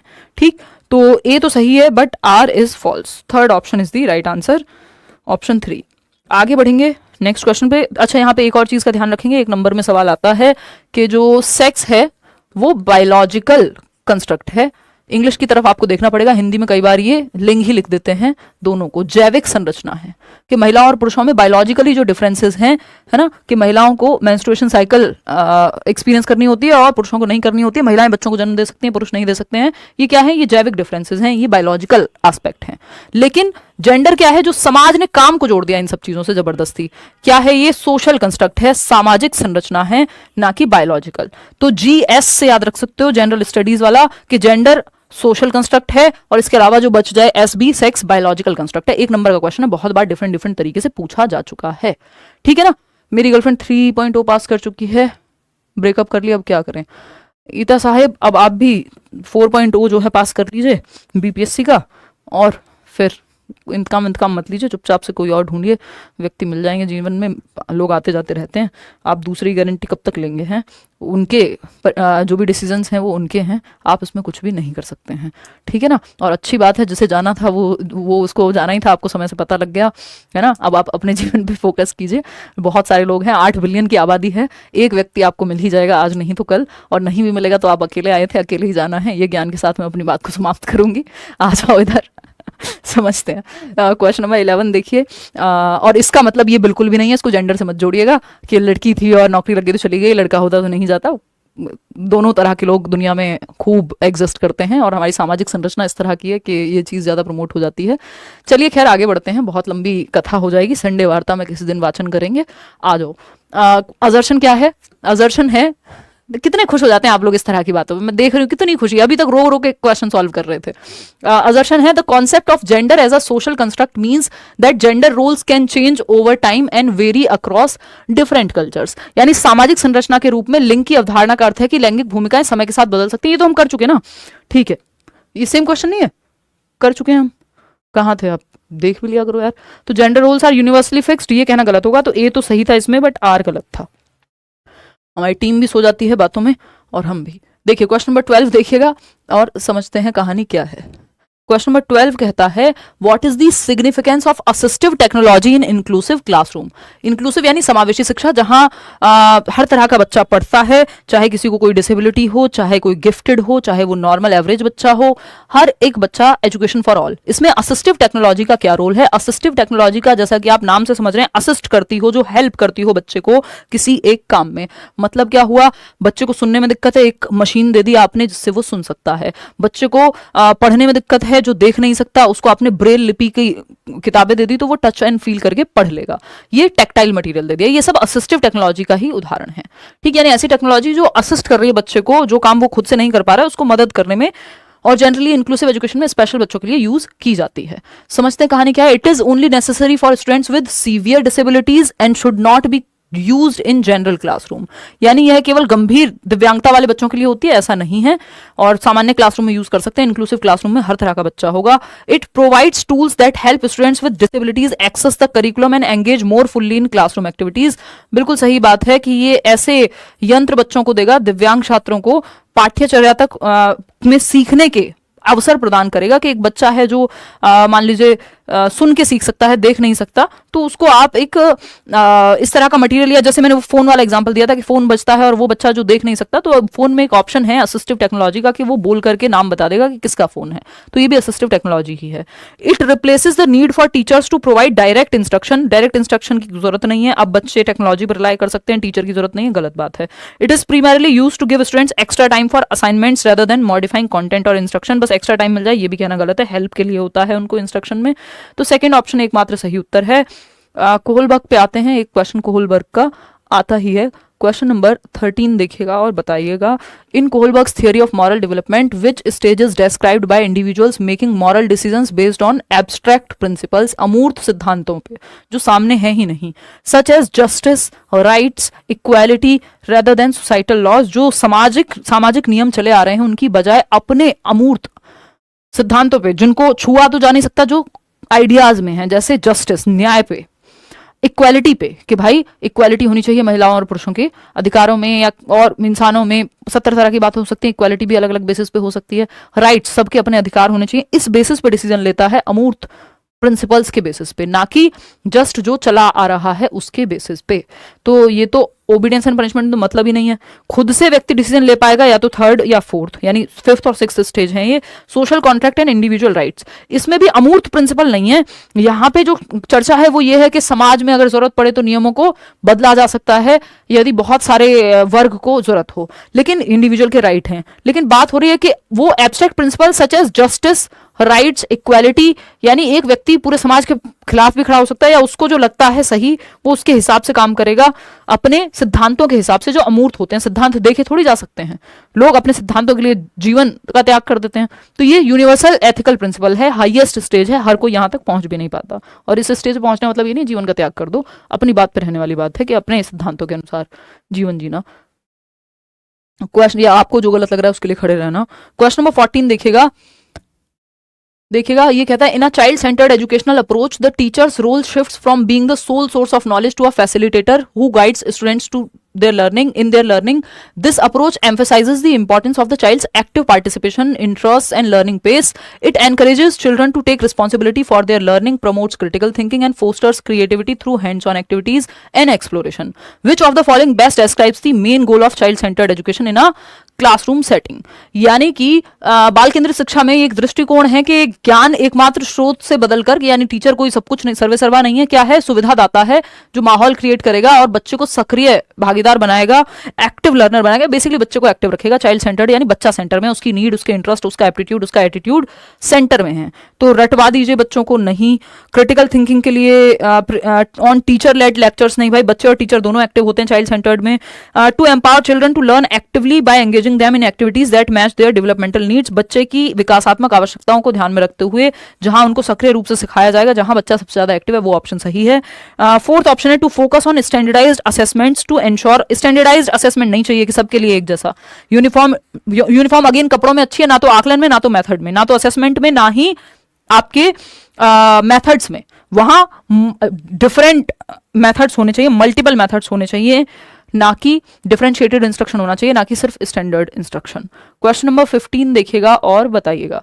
डिस्लेक्सिया पे सवाल है, फटाफट से जवाब देंगे आप लोग, फिर हम आगे बढ़ेंगे। क्या कहता है डिस्लेक्सिया? ये कहता है जो कथन है, children with learning disabilities such as dyslexia often face challenges in reading, writing and spelling, but in their intellectual abilities may be normal और above average. Early diagnosis and intervention can significantly improve their learning outcomes. यानी dyslexic जो बच्चे हैं जिनको dyslexia है, उनको अधिगम की अक्षमता वाले बच्चे अक्सर पढ़ने में, यानी डिस्लेक्सिया तारे जमीन पर याद कर लीजिए ईशान अवस्थी का जो केस है, तो पढ़ने में दिक्कत होती थी, उसको खड़ा किया जाता था बच्चे को पढ़ने के लिए, तो वो बहुत एंग्शियस महसूस करता था। तो बी को डी पढ़ सकते हैं, है ना, पढ़ने के अराउंड एंग्जाइटी होती है, पढ़ नहीं पाते हैं। लिखने और वर्तनी की चुनौतियों में भी सामना आएगा, भाई जब पढ़ नहीं पा रहे हैं ठीक से, लिख कहां से पाएंगे, स्पेलिंग कहां से करेक्ट होगी, तो इन सब में होती है दिक्कत। बट इनका आईक्यू ऐसा नहीं है कि कम होगा, बच्चों का एवरेज या अबव एवरेज आईक्यू भी हो सकता है डिस्लेक्सिया होने के बावजूद। डिस्लेक्सिया का मतलब ये नहीं है बुद्धि की कमी है, आपको मेथड डिफरेंट, ये न्यूरो डेवलपमेंटल डिसऑर्डर है, उसका दिमाग प्रोसेसिंग अलग से करता है, अलग तरह से करता है चीजों की, तो वो ब्रेन में लेटर्स अलग तरह से जा रहे हैं, लेकिन इसका मतलब ये नहीं कि वो उसका आईक्यू कम है। रीजन क्या है? A child with learning disability requires special accommodations such as modified teaching methods, extra time for task and the use of visual aids to help them overcome the difficulties in learning to read and write। यानी इन बच्चों के लिए आपको changes लाने की जरूरत है अपने सिस्टम में, जिसमें आपको मेथड्स में चेंज लाओ, एक्स्ट्रा टाइम दे सकते हो, विजुअल एड्स, प्रिंटेड मटेरियल कुछ और इस तरह का दे सकते हो, बिल्कुल सही बात है। तो both A and R true and R is the correct explanation. ये बात एकदम सिंपल सरल है, बस थोड़ा पढ़ने में लेंदी था, बाकी तो जो है क्वेश्चन आसान था। क्वेश्चन नंबर 16 देखिएगा, क्योंकि इंक्लूसिव एजुकेशन 5 नंबर का आता है तो कई सारे क्वेश्चन आपको इंक्लूसिव एजुकेशन के मिलेंगे, है ना। अगर हम बात करते हैं क्वेश्चन नंबर 16 की, तो a child with cerebral palsy, यानी जो सेरेब्रल पाल्सी है आपका, जिसमें ब्रेन बेसिकली जो आपकी पूरी बॉडी है, जीरो मूवी याद कर लीजिए, उसमें शाहरुख खान का कैरेक्टर आई बिलीव के उनको सेरेब्रल पाल्सी ही दिखाई गई है, नहीं शाहरुख खान का नहीं, अनुष्का शर्मा, हाँ। तो अगर हम बात करें सेरेब्रल पाल्सी की, तो आपकी बॉडी ब्रेन में ऑक्सीजन ना मिलने की वजह से और बहुत सारी चीजें जन्म के समय पे हेरिडेटरी रीजंस होते हैं जनरली, तो सेरेब्रल पाल्सी हो सकती है। तो अगर हम देखें यहाँ पे cerebral palsy experiences, a child with cerebral palsy experiences physical disabilities that may impact motor coordination and movement control, तो बैठने में, चलने में, फिरने में, मूवमेंट कंट्रोल में, तो इन सब में दिक्कत होगी ही। Depending on the severity, a child with cerebral palsy may struggle with task such as walking, writing और कंट्रोलिंग हैंड मूवमेंट्स। हाँ, डिपेंड करेगा कितना सीवियर है सेरेब्रल पाल्सी का case. The classroom environment must be adopted to meet the needs of such children, ensuring they have access to necessary assistive devices and physical accommodations. तो उनकी chair ऐसी हो सकती है कि वो एक जगह से दूसरी जगह जा पा रही है, और इस तरह के असिस्टिव डिवाइसेस, स्टीफन हॉकिंग भी आई थिंक डिवाइसेस का ही यूज करते थे, वो बोल तो पाते नहीं थे, ठीक, मतलब उस तरह से। और normally what is the most effective approach for a teacher when working with a child with cerebral palsy in inclusive classroom, एक टीचर का क्या अप्रोच होनी चाहिए वो जब समावेशी कक्षा में सेरेब्रल पाल्सी वाले बच्चे के साथ डील कर रहा हो। तो पहला ऑप्शन है अवॉइड यूजिंग असिस्टिव टेक्नोलॉजी, नहीं भाई असिस्टिव टेक्नोलॉजी का इस्तेमाल कीजिए, ये असिस्ट करेगी, मदद करेगी व्यक्ति को जहां समस्या है। प्रोवाइड अ कंप्लीट, चाहे वो मशीन्स हो, कुछ भी हो सकता है असिस्टिव टेक्नोलॉजी में। Provide a completely separate classroom, नहीं इंक्लूसिव एजुकेशन की बात कर रहे हैं हम। Modify classroom furniture and activities to accommodate the child's physical limitations while encouraging inclusion and interaction with peers, यानी बच्चों के साथ इंटरेक्शन हो, एक नॉर्मल क्लासरूम में पढ़ पाए, और क्लासरूम में जो चेंजेस की जरूरत है वो चेंजेस आपको करने हैं एज अ टीचर। मतलब क्या हुआ कि अगर बच्चे, आपके स्कूल में रैंप नहीं है या लिफ्ट नहीं है, तो आप ग्राउंड फ्लोर पे क्लास रखिए उस बच्चे की जिसको सेरेब्रल पाल्सी है, जिसको मूवमेंट में दिक्कत है ना, और असिस्टिव टेक्नोलॉजी जहां जहां यूज कर सकते हैं वो करिए। फिर आता है fourth, require the child to participate in physical activity, ऐसा थोड़ी विदाउट एनी स्पेशल अकोमोडेशन, बच्चों को कहेंगे सब दौड़ रहे हैं तुम भी दौड़ो बिना किसी हेल्प के, तो ये तो गलत हो जाएगा। तो आपको सिस्टम में चेंज करना होता है, सिस्टम में मॉडिफिकेशन करना होता है इंक्लूसिव एजुकेशन में, ना कि बच्चे में। बच्चे के लिए सिस्टम है, सिस्टम के लिए बच्चा नहीं है, तो सिस्टम में चेंज करो ना कि बच्चे में। Change the system not the child, है ना। बच्चों को फिट करने के लिए सिस्टम में चेंज की आवश्यकता है। चलिए आगे बढ़ेंगे नेक्स्ट क्वेश्चन पे, क्वेश्चन नंबर 17। तो स्कूल इंफ्रास्ट्रक्चर में चेंज लाइए ना कि बच्चे में। क्वेश्चन नंबर 17 देखिए, इंफ्रास्ट्रक्चर में, अपने मेथड्स में, थोड़ा लेंदी सवाल है, थोड़ा ध्यान से पढ़िएगा। Motivation plays a crucial role in the learning process, सीखने की प्रक्रिया में मोटिवेशन यानी अभिप्रेरणा जो है वो महत्वपूर्ण भूमिका निभाती है। As it influences the effort, कि बच्चा मोटिवेटेड होगा तो ज्यादा एफर्ट करेगा, नहीं होगा तो नहीं करेगा। And persistence a student puts into learning activities, के बार बार वो दृढ़ता से लगा रहेगा या नहीं, इस बात पर डिपेंड करेगा कि वो मोटिवेटेड है भी या नहीं, है ना। भाई जिस एग्जाम के लिए आप मोटिवेटेड नहीं है उसके लिए आप पढ़ेंगे नहीं, जिस में आप को लगता है कि आप मोटिवेटेड हैं, चाहे एक्सटर्नली चाहे इंटरनली, तो आप काम करेंगे उस चीज के लिए। According to self determination theory, motivation can be intrinsic और एक्सट्रिंसिक। मोटिवेशन दो प्रकार की हो सकती है, इंट्रिंसिक और एक्सट्रिंसिक, यानी इंटरनल आंतरिक या एक्सटर्नल। आंतरिक में रीजन अंदर होगा कि आप चाहते हैं किसी काम को, आपको क्यूरियोसिटी है, आपकी जिज्ञासा है, आपको पसंद है वो चीज इसलिए आपको करनी है, इंट्रिंसिक ये हो गई। एक्सटर्नल में बाहर के रीजन होंगे, reward, punishment, whatever, prize, fame, कुछ भी हो सकता है। तो intrinsic motivation refers to the desire to engage in an activity for its own sake, खुद के लिए आपको करनी है, ये इंट्रिंसिक है। While extrinsic motivation is driven by external rewards और प्रेशर्स, कि बाहर से जो रिवॉर्ड मिल रहे हैं या प्रेशर है, पापा शादी कर देंगे इसलिए नौकरी लेनी है, ये सब एक्सटर्नल मोटिवेशन है, ठीक। Teachers who foster intrinsic motivation create an environment where students feel autonomous, competent and related to others. Which of the following teaching practices is most likely to enhance intrinsic motivation in students, यानी कि निम्नलिखित में से कौन सी शिक्षण पद्धति छात्रों में आंतरिक अभिप्रेरणा को बढ़ाने की सबसे अधिक संभावना रखती है। इंट्रिंसिक मोटिवेशन बढ़ानी है, एक्सट्रिंसिक से कई बार काम चल जाता है कि ठीक है आपने इस डर से ही पढ़ाई कर ली तो नौकरी मिल गई, है ना। तो नेक्स्ट पे मतलब इसका क्वेश्चंस देखते हैं कि इंट्रिंसिक मोटिवेशन बढ़ाने के लिए क्या होता है। ऑप्शन देखते हैं। ऑफरिंग रिवॉर्ड, देखो आंतरिक अभिप्रेरणा बाहरी कारणों से नहीं बढ़ेगी, कि आपको आंतरिक अभिप्रेरणा चाहिए, रीजन अंदर चाहिए फिर उसके लिए। Setting challenging goals that are attainable, allowing students to experience a sense of competence and accomplishment, कि उन्होंने कुछ अचीव किया है। चलो ठीक है। Providing constant teacher directed control, teacher directed control external हो गया। रोट मेमोराइजेशन, रट्टाफिकेशन, ये भी बाहरी कारण है। एक ही ऑप्शन यहाँ सेंसिबल है। इंटरनल मोटिवेशन को लेके setting challenging goals that are attainable, allowing students to experience a sense of competence and accomplishment. मान लीजिए बच्चे को खेलना पसंद है और आप उसमें ऐसे गोल्स रख रहे हैं जो अचीव कर पाए, वो अगले दिन वो अपने आप से इंटरनली ही मोटिवेटेड होगा, तो रीजन अंदर है। ऐसा लक्ष्य प्रदान करना है तो सेंस ऑफ अचीवमेंट जो है ये कहीं बाहर नहीं दिखेगा, ये अंदर दिखेगा। तो बाकी ऑप्शंस में से सिर्फ सेकंड ही है जो इंटरनल मोटिवेशन के आसपास भी है, जिसमें रीजन बाहर नहीं दिख रहा है डायरेक्टली। क्वेश्चन नंबर 18 देखिएगा और फिर समझिएगा कहानी क्या कहना चाहता है कवि। क्वेश्चन नंबर 18 अगेन लेंदी हैं ये कुछ questions. Continuous and comprehensive evaluation, सतत एवं व्यापक मूल्यांकन, सीबीएसई लेकर के आया 2009 के आसपास, if I am not wrong. तो यानी बच्चे को कॉन्टिन्यूअसली और हर एक पहलू में आप आकलन करते रहें बच्चे का, ठीक। ये क्या है, is an approach to assessment that focuses not only academic performance, paper pencil ही नहीं, वो बाकी उसकी पर्सनालिटी के एस्पेक्ट पहलुओं को भी आप देख पाए, जैसे physical, emotional, social and cognitive के डिसिप्लिन में कैसा है, स्पोर्ट्स में कैसा है, उसमें भी ग्रेड दे रहे हैं, सिर्फ पेपर लिखे वाले में नहीं दे रहे हैं। CCE aims to provide a holistic view of a student's abilities and progress using multiple forms of assessment, like formative assessment जो ऑनगोइंग होता है, सबमेटिव जो एंड टर्म पे होगा, हाफ ईयरली, ईयरली, ऑनगोइंग है आपका जो फॉर्मेटिव होते रहते हैं आपके टेस्ट वगैरह। It also promotes the use of diverse tools such as project work, assignments and class discussions to evaluate students. Which of the following strategies aligns most closely with the principles of CCE. Basically हर एक पहलू में आप बच्चे को जांच पाएं इस बात के साथ कौन सा प्रिंसिपल आपका जाएगा। तो सिर्फ फोकस करना फाइनल एग्जाम पे, तो इसमें तो सिर्फ आपका ऐसे आ गया, एफए तो आया ही नहीं। डेली बेसिस पे कॉन्टिन्यूअस भी तो होना चाहिए ना। Using regular quiz, peer assessment and teacher observations to track students' progress throughout the year, encouraging learning and improvement in various areas.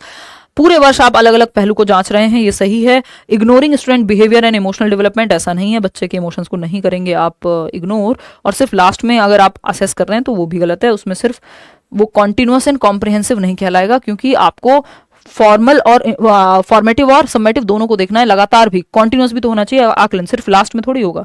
तो सिर्फ सेकंड ऑप्शन ही यहाँ आसपास है इसके। क्वेश्चन नंबर 19 देखिएगा, ये थोड़ा सा कम लेंदी है, इसको आप फटाफट पढ़ के बताएंगे। The concept of individual differences emphasizes that every child has a unique pattern of growth and learning.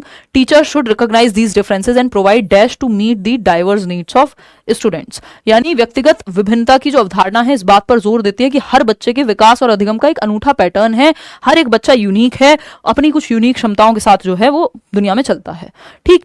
अब इसके लिए आपको क्या करना है कि टीचर को रिकॉग्नाइज करना है, पहचानना है कि अलग अलग बच्चों में क्या अंतर है, किस में क्या क्षमता है और उसको कैसे सिखाया जाए। इसके लिए कौन सा मेथड अपनाएं, पनिशमेंट दे नहीं, स्टैंडर्डाइज्ड असाइनमेंट नहीं, भाई सबके लिए सेम हो जाएगा स्टैंडर्डाइज्ड, ये होगा यूनिफॉर्म, स्टैंडर्डाइज्ड हो यूनिफॉर्म हो, ये मेथड्स में अच्छे नहीं है क्योंकि एक ही चीज का इस्तेमाल कर रहे हैं सबके लिए और सबको एक डंडे से नहीं हाँकना है, यानी don't beat everyone with the same stick. Differentiated instruction यहाँ पे सही होगा, विभेदी अनुदेशन जहां मल्टीपल मेथड्स का इस्तेमाल किया जाएगा, बच्चे की नीड्स को देखते हुए डिफरेंट मेथड्स का इस्तेमाल होगा, इसीलिए डिफरेंशिएटेड इंस्ट्रक्शन कह रहे हैं। बच्चों में भेदभाव नहीं कर रहे, बच्चे की नीड को समझते हुए अलग अलग मेथड का इस्तेमाल करना डिफरेंशिएटेड इंस्ट्रक्शन है, यानी अनुदेशन दे रहे हैं आप बच्चे के, जो बच्चा स्पोर्ट्स में अच्छा कर सकता है उसको उस हिसाब से, है ना, कोई मैथ्स में अच्छा है उसको उस हिसाब से। क्वेश्चन नंबर 20 देखिएगा, emotions are closely linked to the cognitive processes involved in learning. When children are emotionally engaged their cognitive abilities such as memory, attention and decision making are significantly influenced. यानी जो बच्चे emotionally engaged होंगे, यानी वो सामूहिक रूप से भी फीलिंग जो है उनका कनेक्शन फील हो रहा है उन्हें क्लासरूम में, तो वो बाकी एस्पेक्ट्स में भी बेहतर सीखते हैं, ठीक।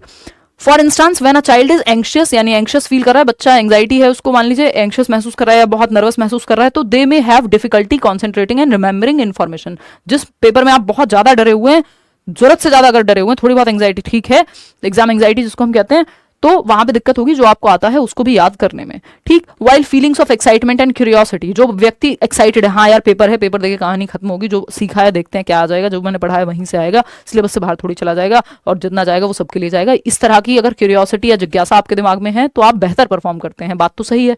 Understanding the interplay between emotion and cognition, यानी जो आपका दिमाग है और आपके इमोशंस हैं वो दोनों जुड़े हुए हैं, एक दूसरे को प्रभावित करते हैं। Which of the following actions is most likely to help a teacher, जब आपको पता है ये चीज कि बच्चे के इमोशंस और उसका दिल और दिमाग जो है एक दूसरे को प्रभावित करते हैं, उसका दिमाग और उसके इमोशंस एक दूसरे को प्रभावित करते हैं, तो आप कैसे पढ़ाएंगे? पहला है इग्नोर कर देंगे इमोशंस को, भाई फिर पता होने का फायदा ही क्या हुआ जब इग्नोर कर दिया तो। Using methods such as mindfulness, relaxation techniques and providing a safe space for emotional expression to help students regulate their emotions thereby enhancing their cognitive performance. यानी छात्रों को उनकी भावनाओं को नियंत्रित करने में मदद करेंगे और माइंडफुलनेस, विश्राम की तकनीक, भावात्मक अभिव्यक्ति, अपनी बात को कह पाए ऐसा सेफ स्पेस क्रिएट करेंगे जैसा उन्हें महसूस हो रहा है। तो इस सब से क्या होगा, इमोशनली वो सेफ एनवायरनमेंट में है तो बेहतर परफॉर्म कर पाएंगे, सही है। फिर भी थर्ड ऑप्शन पढ़ते हैं, गिविंग स्टूडेंट्स एक्स्ट्रा वर्क या पनिशमेंट दे देंगे तो इससे तो और बाधा बनेगी, इससे कोई सॉल्यूशन नहीं निकलेगा। Second option is the right answer over here. आगे बढ़ेंगे, 21वां सवाल देखिएगा, ऑटिज्म स्पेक्ट्रम डिसऑर्डर पे है। देखिएगा थोड़ा सा लेंदी है।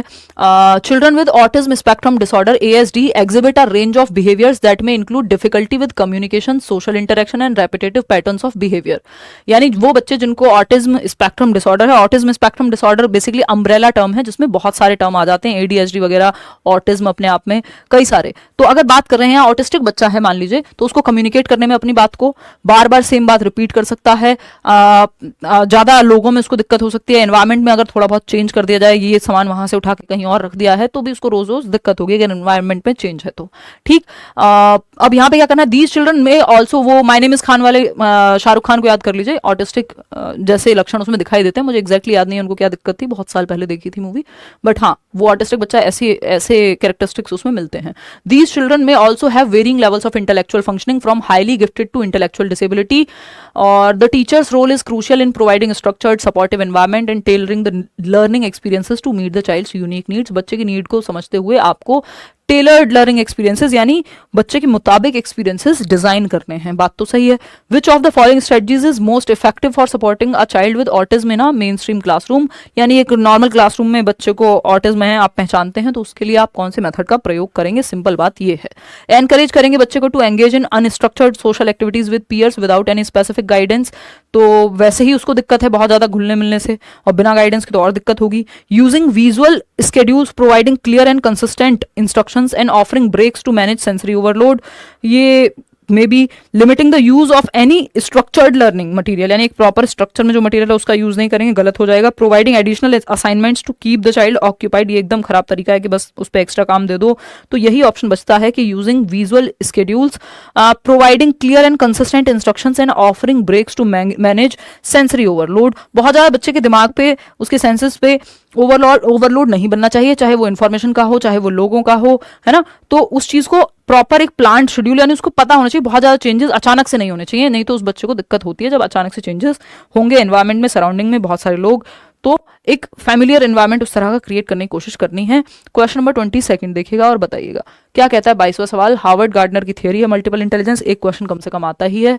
Harvard Gardner's theory of multiple intelligences emphasizes that individuals have different kinds of intelligences, यानी बुद्धि के कई प्रकार होते हैं, such as linguistic, logical, mathematical, musical and interpersonal. A teacher who applies this theory in the classroom would, यानी आप एक टीचर हैं जो हार्वर्ड गार्डनर की इस बात को सपोर्ट करते हैं कि बुद्धि के कई प्रकार हो सकते हैं, और बुद्धि के कई प्रकार हो सकते हैं इसका मतलब लोगों के सोचने और सीखने के भी कई प्रकार हो सकते हैं, यानी थिंकिंग एंड लर्निंग के भी डिफरेंट टाइप्स हो सकते हैं। अलग अलग बच्चों को, अलग अलग लर्निंग स्टाइल वाले बच्चों को अलग अलग तरीके से सिखाया जा सकता है और हर एक बच्चे में कुछ अलग डिफरेंट हो सकता है। तो आप क्या करेंगे, सेम तरीका अपनाएंगे। बात हो रही है जब डिफरेंट तरीके से सीख सकते हैं बच्चे तो डिफरेंट मेथड अपनाइए, सेम क्यों करेंगे। डाइवर्स एक्टिविटीज को इनकॉर्पोरेट करिए, story telling, experiment, group discussion, music based learning. हाँ, यहाँ पे डिफरेंट मेथड का इस्तेमाल कर रहे हैं आप।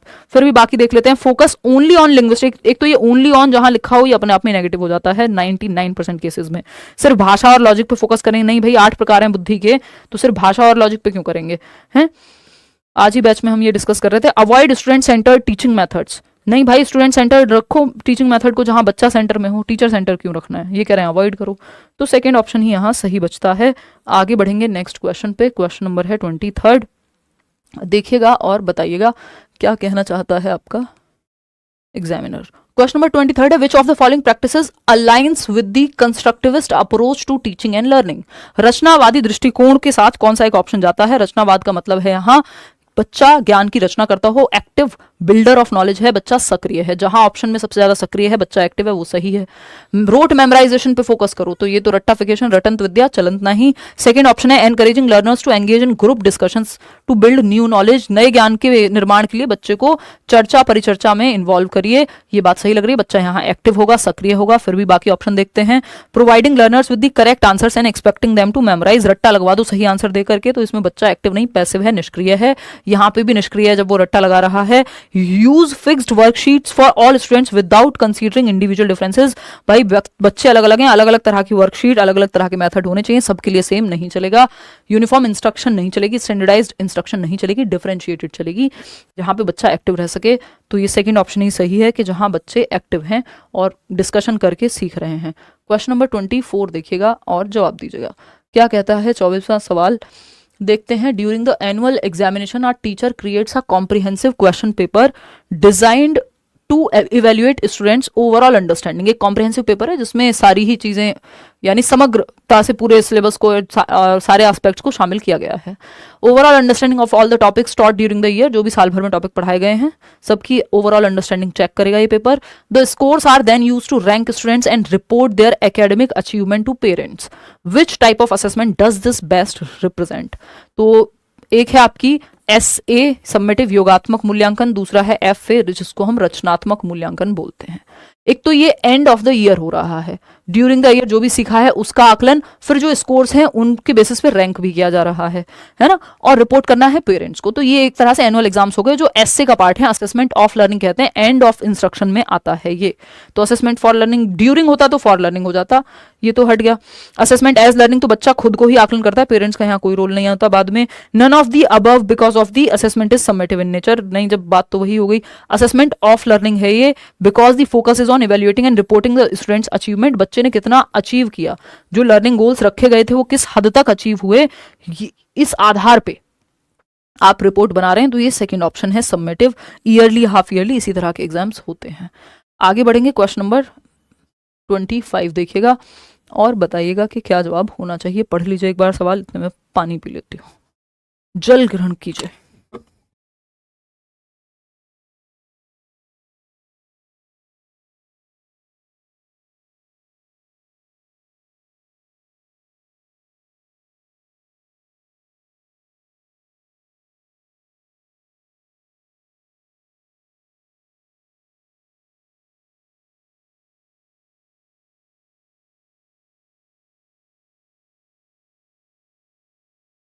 देखिएगा फटाफट समझते हैं। 25 नंबर क्वेश्चन है, classroom has students from diverse cultural backgrounds and varying abilities. एक बच्चा है क्लासरूम में जो तमिलनाडु से, दूसरा पंजाब से, अलग अलग तरह के बच्चे हैं basically. Including a child with a hearing impairment, एक बच्चा जिसको सुनने में दिक्कत होती है। द टीचर एंश्योर्स दैट, मतलब अलग अलग तरह के बच्चे हैं, कुल मिला के बात ये है। The teacher ensures that all students have equal access to learning by using visual aids. Teacher कोशिश कर रहे हैं कि सबको सीखने का बराबर मौका मिले अपनी अपनी क्षमताओं के अनुसार। तो visual aids, providing a sign language, अगर जरूरत है तो साइन लैंग्वेज की भी कोई बच्चा हो सकता है जो जिसको स्टैटरिंग, स्टैमरिंग, स्पेशल नीड्स हो जिसकी। एंड प्रमोटिंग पीयर कोलैबोरेशन, और पीयर कोलैबोरेशन को प्रमोट किया जा रहा है, यानी बच्चे साथ में सीखें सब मिल करके। बात सही है। What principle of inclusive education is being demonstrated in this scenario, कौन से सिद्धांत को यहाँ पे दर्शाया जा रहा है इंक्लूसिव एजुकेशन के? पहला ऑप्शन है providing a competitive environment to enhance learning outcomes, यानी ऐसा एनवायरमेंट, कॉम्पिटिटिव एनवायरमेंट बनाओ जहां गला काट प्रतिस्पर्धा हो, कट थ्रोट कॉम्पिटिशन हो। ये बच्चे को भी नहीं कराना है आपको और एज अ टीचर भी नहीं करना है, पूर्ण रूप से मूर्खता है। सेकंड है focusing on the needs of students with disabilities only, सिर्फ डिसेबिलिटी वाले बच्चे पे फोकस करेंगे तो आपको हर बच्चे को इंक्लूड करना है।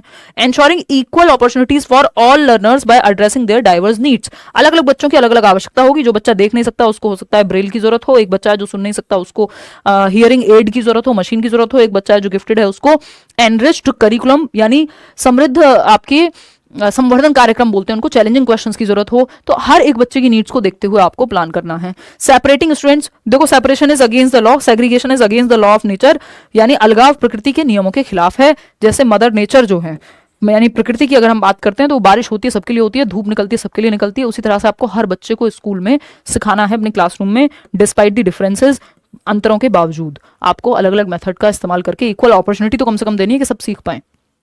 क्वेश्चन नंबर 26 देखिएगा, ये लास्ट के क्वेश्चंस थोड़े से हैं लेंदी ही आज।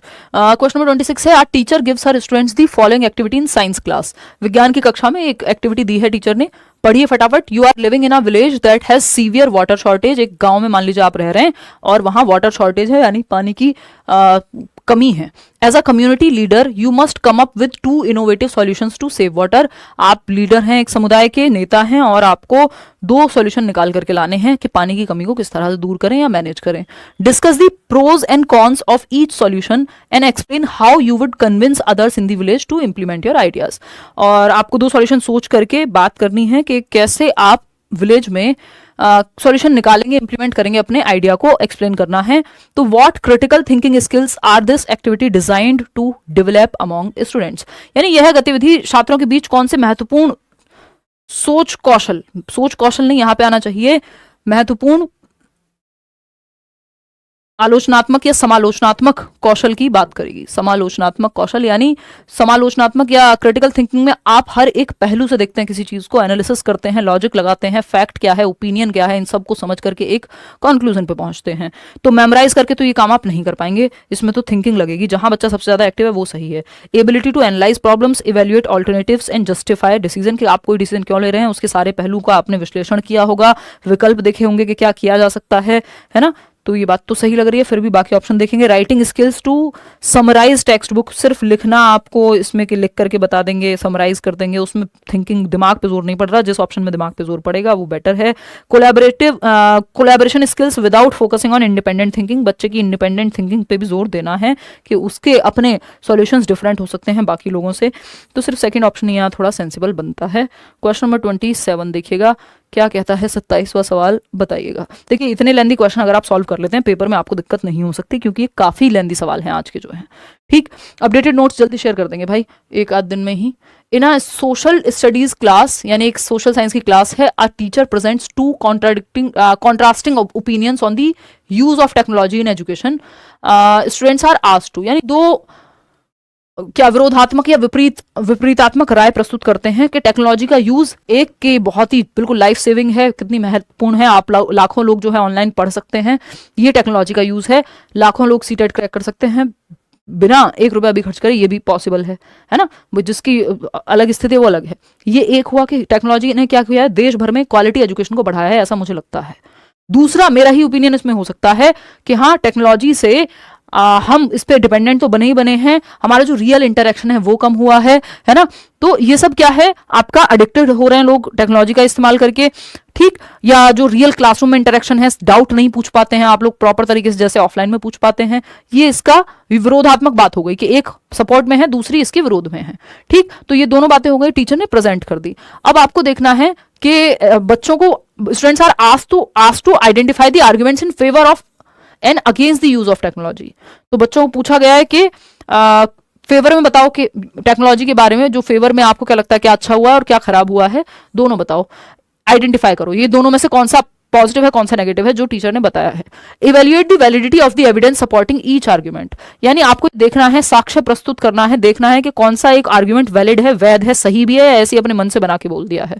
Conclude which opinion they agree with and justify their choice, पूछेंगे बच्चे से कि आपको क्या लगता है टेक्नोलॉजी ने बेहतर किया या खराब किया है, और आपको क्यों लगता है कि अच्छा किया या खराब किया है। ठीक, यानी बच्चे की थिंकिंग को जगा रहे हैं हम, जहां पे बच्चे की थिंकिंग को जगा रहे हैं हम, एनालिसिस करने को कह रहे हैं, क्रिटिकली सोचने को कह रहे हैं, ओपिनियन क्या है, फैक्ट क्या है, वो क्या सोचते हैं, लॉजिकली सोचने को कह रहे हैं। यानी बच्चे के दिमाग पे जोर पड़ रहा है, जहां दिमाग पे जोर पड़े यानी थिंकिंग पे जोर पड़े वो क्रिटिकल थिंकिंग है। आसान शब्दों में कहूं तो what aspect of critical thinking is being emphasised through this task, यानी समालोचनात्मक चिंतन के किस पहलू पे यहां जोर दिया जा रहा है। पहला है पैसिव लिसनिंग, पैसिव की तो बात ही नहीं है, यहां तो बच्चा एक्टिव है।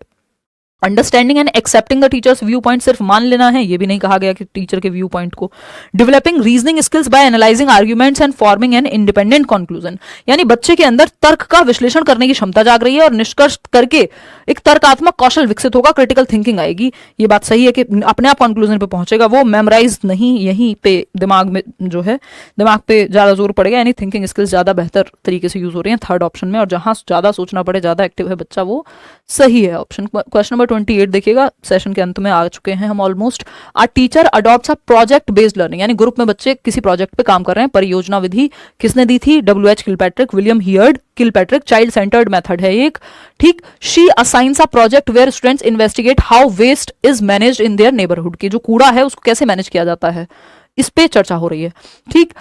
दे are required to collect data, interview residents, वो पूछ रहे हैं लोगों से, जाके डेटा कलेक्ट कर रहे हैं कि आपके यहाँ कितने डस्टबिन है, कितना कूड़ा है, कौन लेके जाता है, खुद डाल के आते हैं, नगर पालिका वाले आते हैं या नगर निगम वाले आते हैं अगर बड़ा शहर है तो, ठीक। तो एनालाइज, और इसके बेसिस पे क्या करना है? एनालाइज द इन्फॉर्मेशन, आपको एनालाइज करना है कहाँ पे कैसे कूड़ा मैनेज होता है। And present their findings through charts and group presentation, अब चार्ट के अकॉर्डिंग के इतने परसेंट सिटीज में यहाँ पे ऐसे हो रहा है, इतने परसेंट सिटीज में ये हो रहा है। How does this activity align with the principles of progressive education, ये जो एक्टिविटी है प्रगतिशील शिक्षा, प्रगतिशील शिक्षा जॉन डुई, करके सीखना, लर्निंग बाय डूइंग, जो कहते हैं प्रेजेंट लाइफ के लिए सिखाइए, life education is life itself, कौन कह रहा है? जॉन डुई कह रहे हैं। सोशल प्रॉब्लम्स को सॉल्व करने की बात करते हैं ग्रुप में, मैंने आपको बताया था चाइल्ड सेंटर्ड मेथड है, प्रोजेक्ट मेथड, ठीक। रोड मेमोराइजेशन कहां? बच्चा तो एक्टिव है यहाँ। It emphasises student centred experiential learning by engaging students in real world problem, बिल्कुल समाज से, रियल वर्ल्ड से जोड़ना है। It encourages competitive grading, competitive grading की बात नहीं हो रही, कौन किससे अच्छा कर रहा है ये तो बात ही नहीं हुई, टीचर डायरेक्टेड भी नहीं है, बच्चा एक्टिव है, तो छात्र जो है वास्तविक दुनिया से आप उनको जोड़ रहे हैं और वो समस्या समाधान तक पहुंच रहे हैं। Second option. क्वेश्चन नंबर 29 देखिएगा और फटाफट से बताइएगा क्या कहता है क्वेश्चन नंबर 29। ये कह रहा है कि our teacher wants her students to understand how plants grow, पौधे कैसे विकसित होते हैं ये समझाना चाह रही हैं टीचर अपने बच्चों को।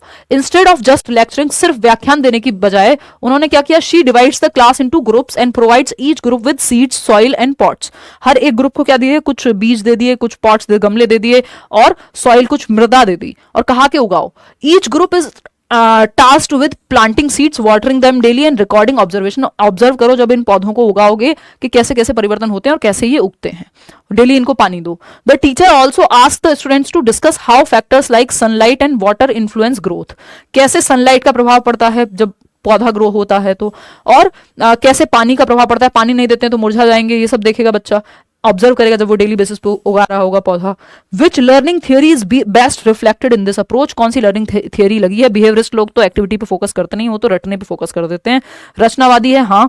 कॉग्निटिव थियरी है, as students rely entirely on memorising और थिंकिंग पे ही सिर्फ काम हो, नहीं एक्टिविटी करने को दी गई है, यानी रचनावाद है, एक्सपीरियंस के थ्रू सीखने की बात हो रही है। कॉग्निटिविज्म में कंप्यूटर की तरह माना जाता है ब्रेन को और बच्चे की सोच पे ज्यादा फोकस होता है एक्टिविटी की बजाय। सोशल लर्निंग थियरी है, क्योंकि पैसिवली ऑब्जर्व कर रहे हैं, पैसिवली कहाँ, एक्टिवली है भाई, पानी डालेंगे तब देखेंगे रोज, तो रचनावादी, सॉरी जिससे पियाजे और वाइगॉस्की बिलोंग करते हैं, रचनावाद, कि बच्चा एक्टिविटी करके सीख रहा है।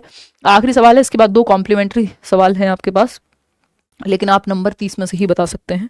क्वेश्चन नंबर 30 देखिएगा। Teacher notices that her student often struggle to understand abstract concepts like force and motion in physics, तो फिजिक्स के बल और गति जैसे जो अमूर्त सवाल हैं उनको समझने में दिक्कत होती है बच्चे को। She decides to conduct an experiment using a toy car, a ramp and different surfaces smooth and rough to demonstrate how friction affects motion.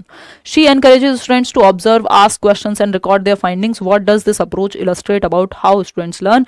तो प्रैक्टिकली जब वो अमूर्त चिंतन करने में उनको हो रही है दिक्कत कि जो फ्रिक्शन और आपका गति का टॉपिक है, मोशन का टॉपिक है, तो उसको समझने में दिक्कत हो रही है, तो टीचर प्रैक्टिकली कुछ लेके आ जाता है क्लासरूम में, एक गाड़ी, एक सरफेस जो खुरदरा है, एक स्मूथ है, और दिखाता है कि कैसे फ्रिक्शन और ये सब काम करता है आपका, ठीक, मोशन। तो इसके लिए आपको पूछा जा रहा है कौन सी अप्रोच यहाँ पे टीचर अपना रहा है। तो students learn when complex concepts are taught using real life hands on activity. हाँ भाई बिल्कुल सही बात है, रियल लाइफ के ऑब्जेक्ट्स ला करके सिखाया जा रहा है। Abstract concept should be taught through lectures, नहीं ये कहना गलत होगा। लर्निंग इज ओनली इफेक्टिव जब मेमोराइज करे बच्चा, रट्टा लगाए, गलत। All students learn the same pace, नहीं भाई अलग अलग पेस पे सीखते हैं बच्चे। तो जब जटिल अवधारणाओं को वास्तविक जीवन से जोड़ के रियल लाइफ एक्टिविटी करा के टीचर सिखाए, वही अप्रोच यहाँ अपनाई जा रही है, रचनावाद है बेसिकली ये भी। क्वेश्चन नंबर 31 देख लीजिए, ये 2 एकदम गांव में बोलते हैं लवाब वाले क्वेश्चन है, एक्स्ट्रा कॉम्प्लीमेंट्री हैं, जिनका कुछ भी आपको नहीं लगेगा, एक्स्ट्रा में है ये, ठीक। जिसका मन करे वो सॉल्व करके देख ले। In a progressive classroom our teacher encourages students to explore topics of their interest within a broader theme of environmental sustainability. The students work in groups to create projects such as designing eco friendly products, creating awareness campaigns और planting trees. The teacher provides guidance when needed but allows students to take the lead. What core principle of progressive education is reflected in this approach. Basically बच्चे को centre में रख करके उससे activity कराई जा रही है, प्रॉब्लम सॉल्विंग हो रही है, समस्या समाधान कराया जा रहा है। तो टीचर सेंटर तो ये नहीं है, ये स्टैंडर्डाइज टेस्टिंग भी नहीं है कि मानकीकृत रूप से सबको एक टेस्ट दे दिया आपने। ऑटोनॉमी, बच्चे की क्रिएटिविटी, कोलैबोरेशन, ये सब दिख रहा है। रिजिड तो ये नहीं है, यहाँ पे ऑप्शंस हैं, डिफरेंट डिफरेंट एक्टिविटीज कराई जा रही हैं। तो थर्ड ऑप्शन ही बचता है, बाकी सारे एलिमिनेट हो जाते हैं। बहुत ही प्यार से एलिमिनेशन मेथड इसलिए काम आता है कई बार कि जब आप कंफ्यूज हों तो खराब ऑप्शन को, कमजोर ऑप्शन को हटा दें और सही ऑप्शन तक पहुंच जाएं। क्वेश्चन नंबर 32 देखिएगा, 32वां सवाल कहता है, लास्ट सवाल है, teacher designs an activity where students work in groups to create a model demonstration of the water cycle. भाई जो जल चक्र है वो कैसे काम करता है, इसका एक मॉडल बना करके दिखाया जा रहा है। ऐसी एक्टिविटी डिजाइन की है टीचर ने। After the activity students are asked to evaluate their peers models based on criteria like creativity, accuracy and presentation. बच्चों को कहा गया कि तुम अपने दोस्तों के मॉडल्स को नंबर दो, कि तुम राजू के मॉडल को कितने नंबर दोगे 10 में से, कि वो कितना क्रिएटिव है, कितने ढंग से काम करता है। आप सीमा के नंबर कितने दोगे, सीमा कह रही है कि मैं सचिन को कितने नंबर दूंगी। ये सब चल रहा है, ठीक। What they have learn during the activity, और उन्होंने क्या सीखा एक्टिविटी में। What does this assessment represent? Assessment of learning है, students evaluate each other's work. Assessment of learning में टीचर evaluate करता है, ना कि स्टूडेंट। तो ये तो गलत हो गया। Assessment for learning as the teacher uses the activity to gauge understanding, ठीक है।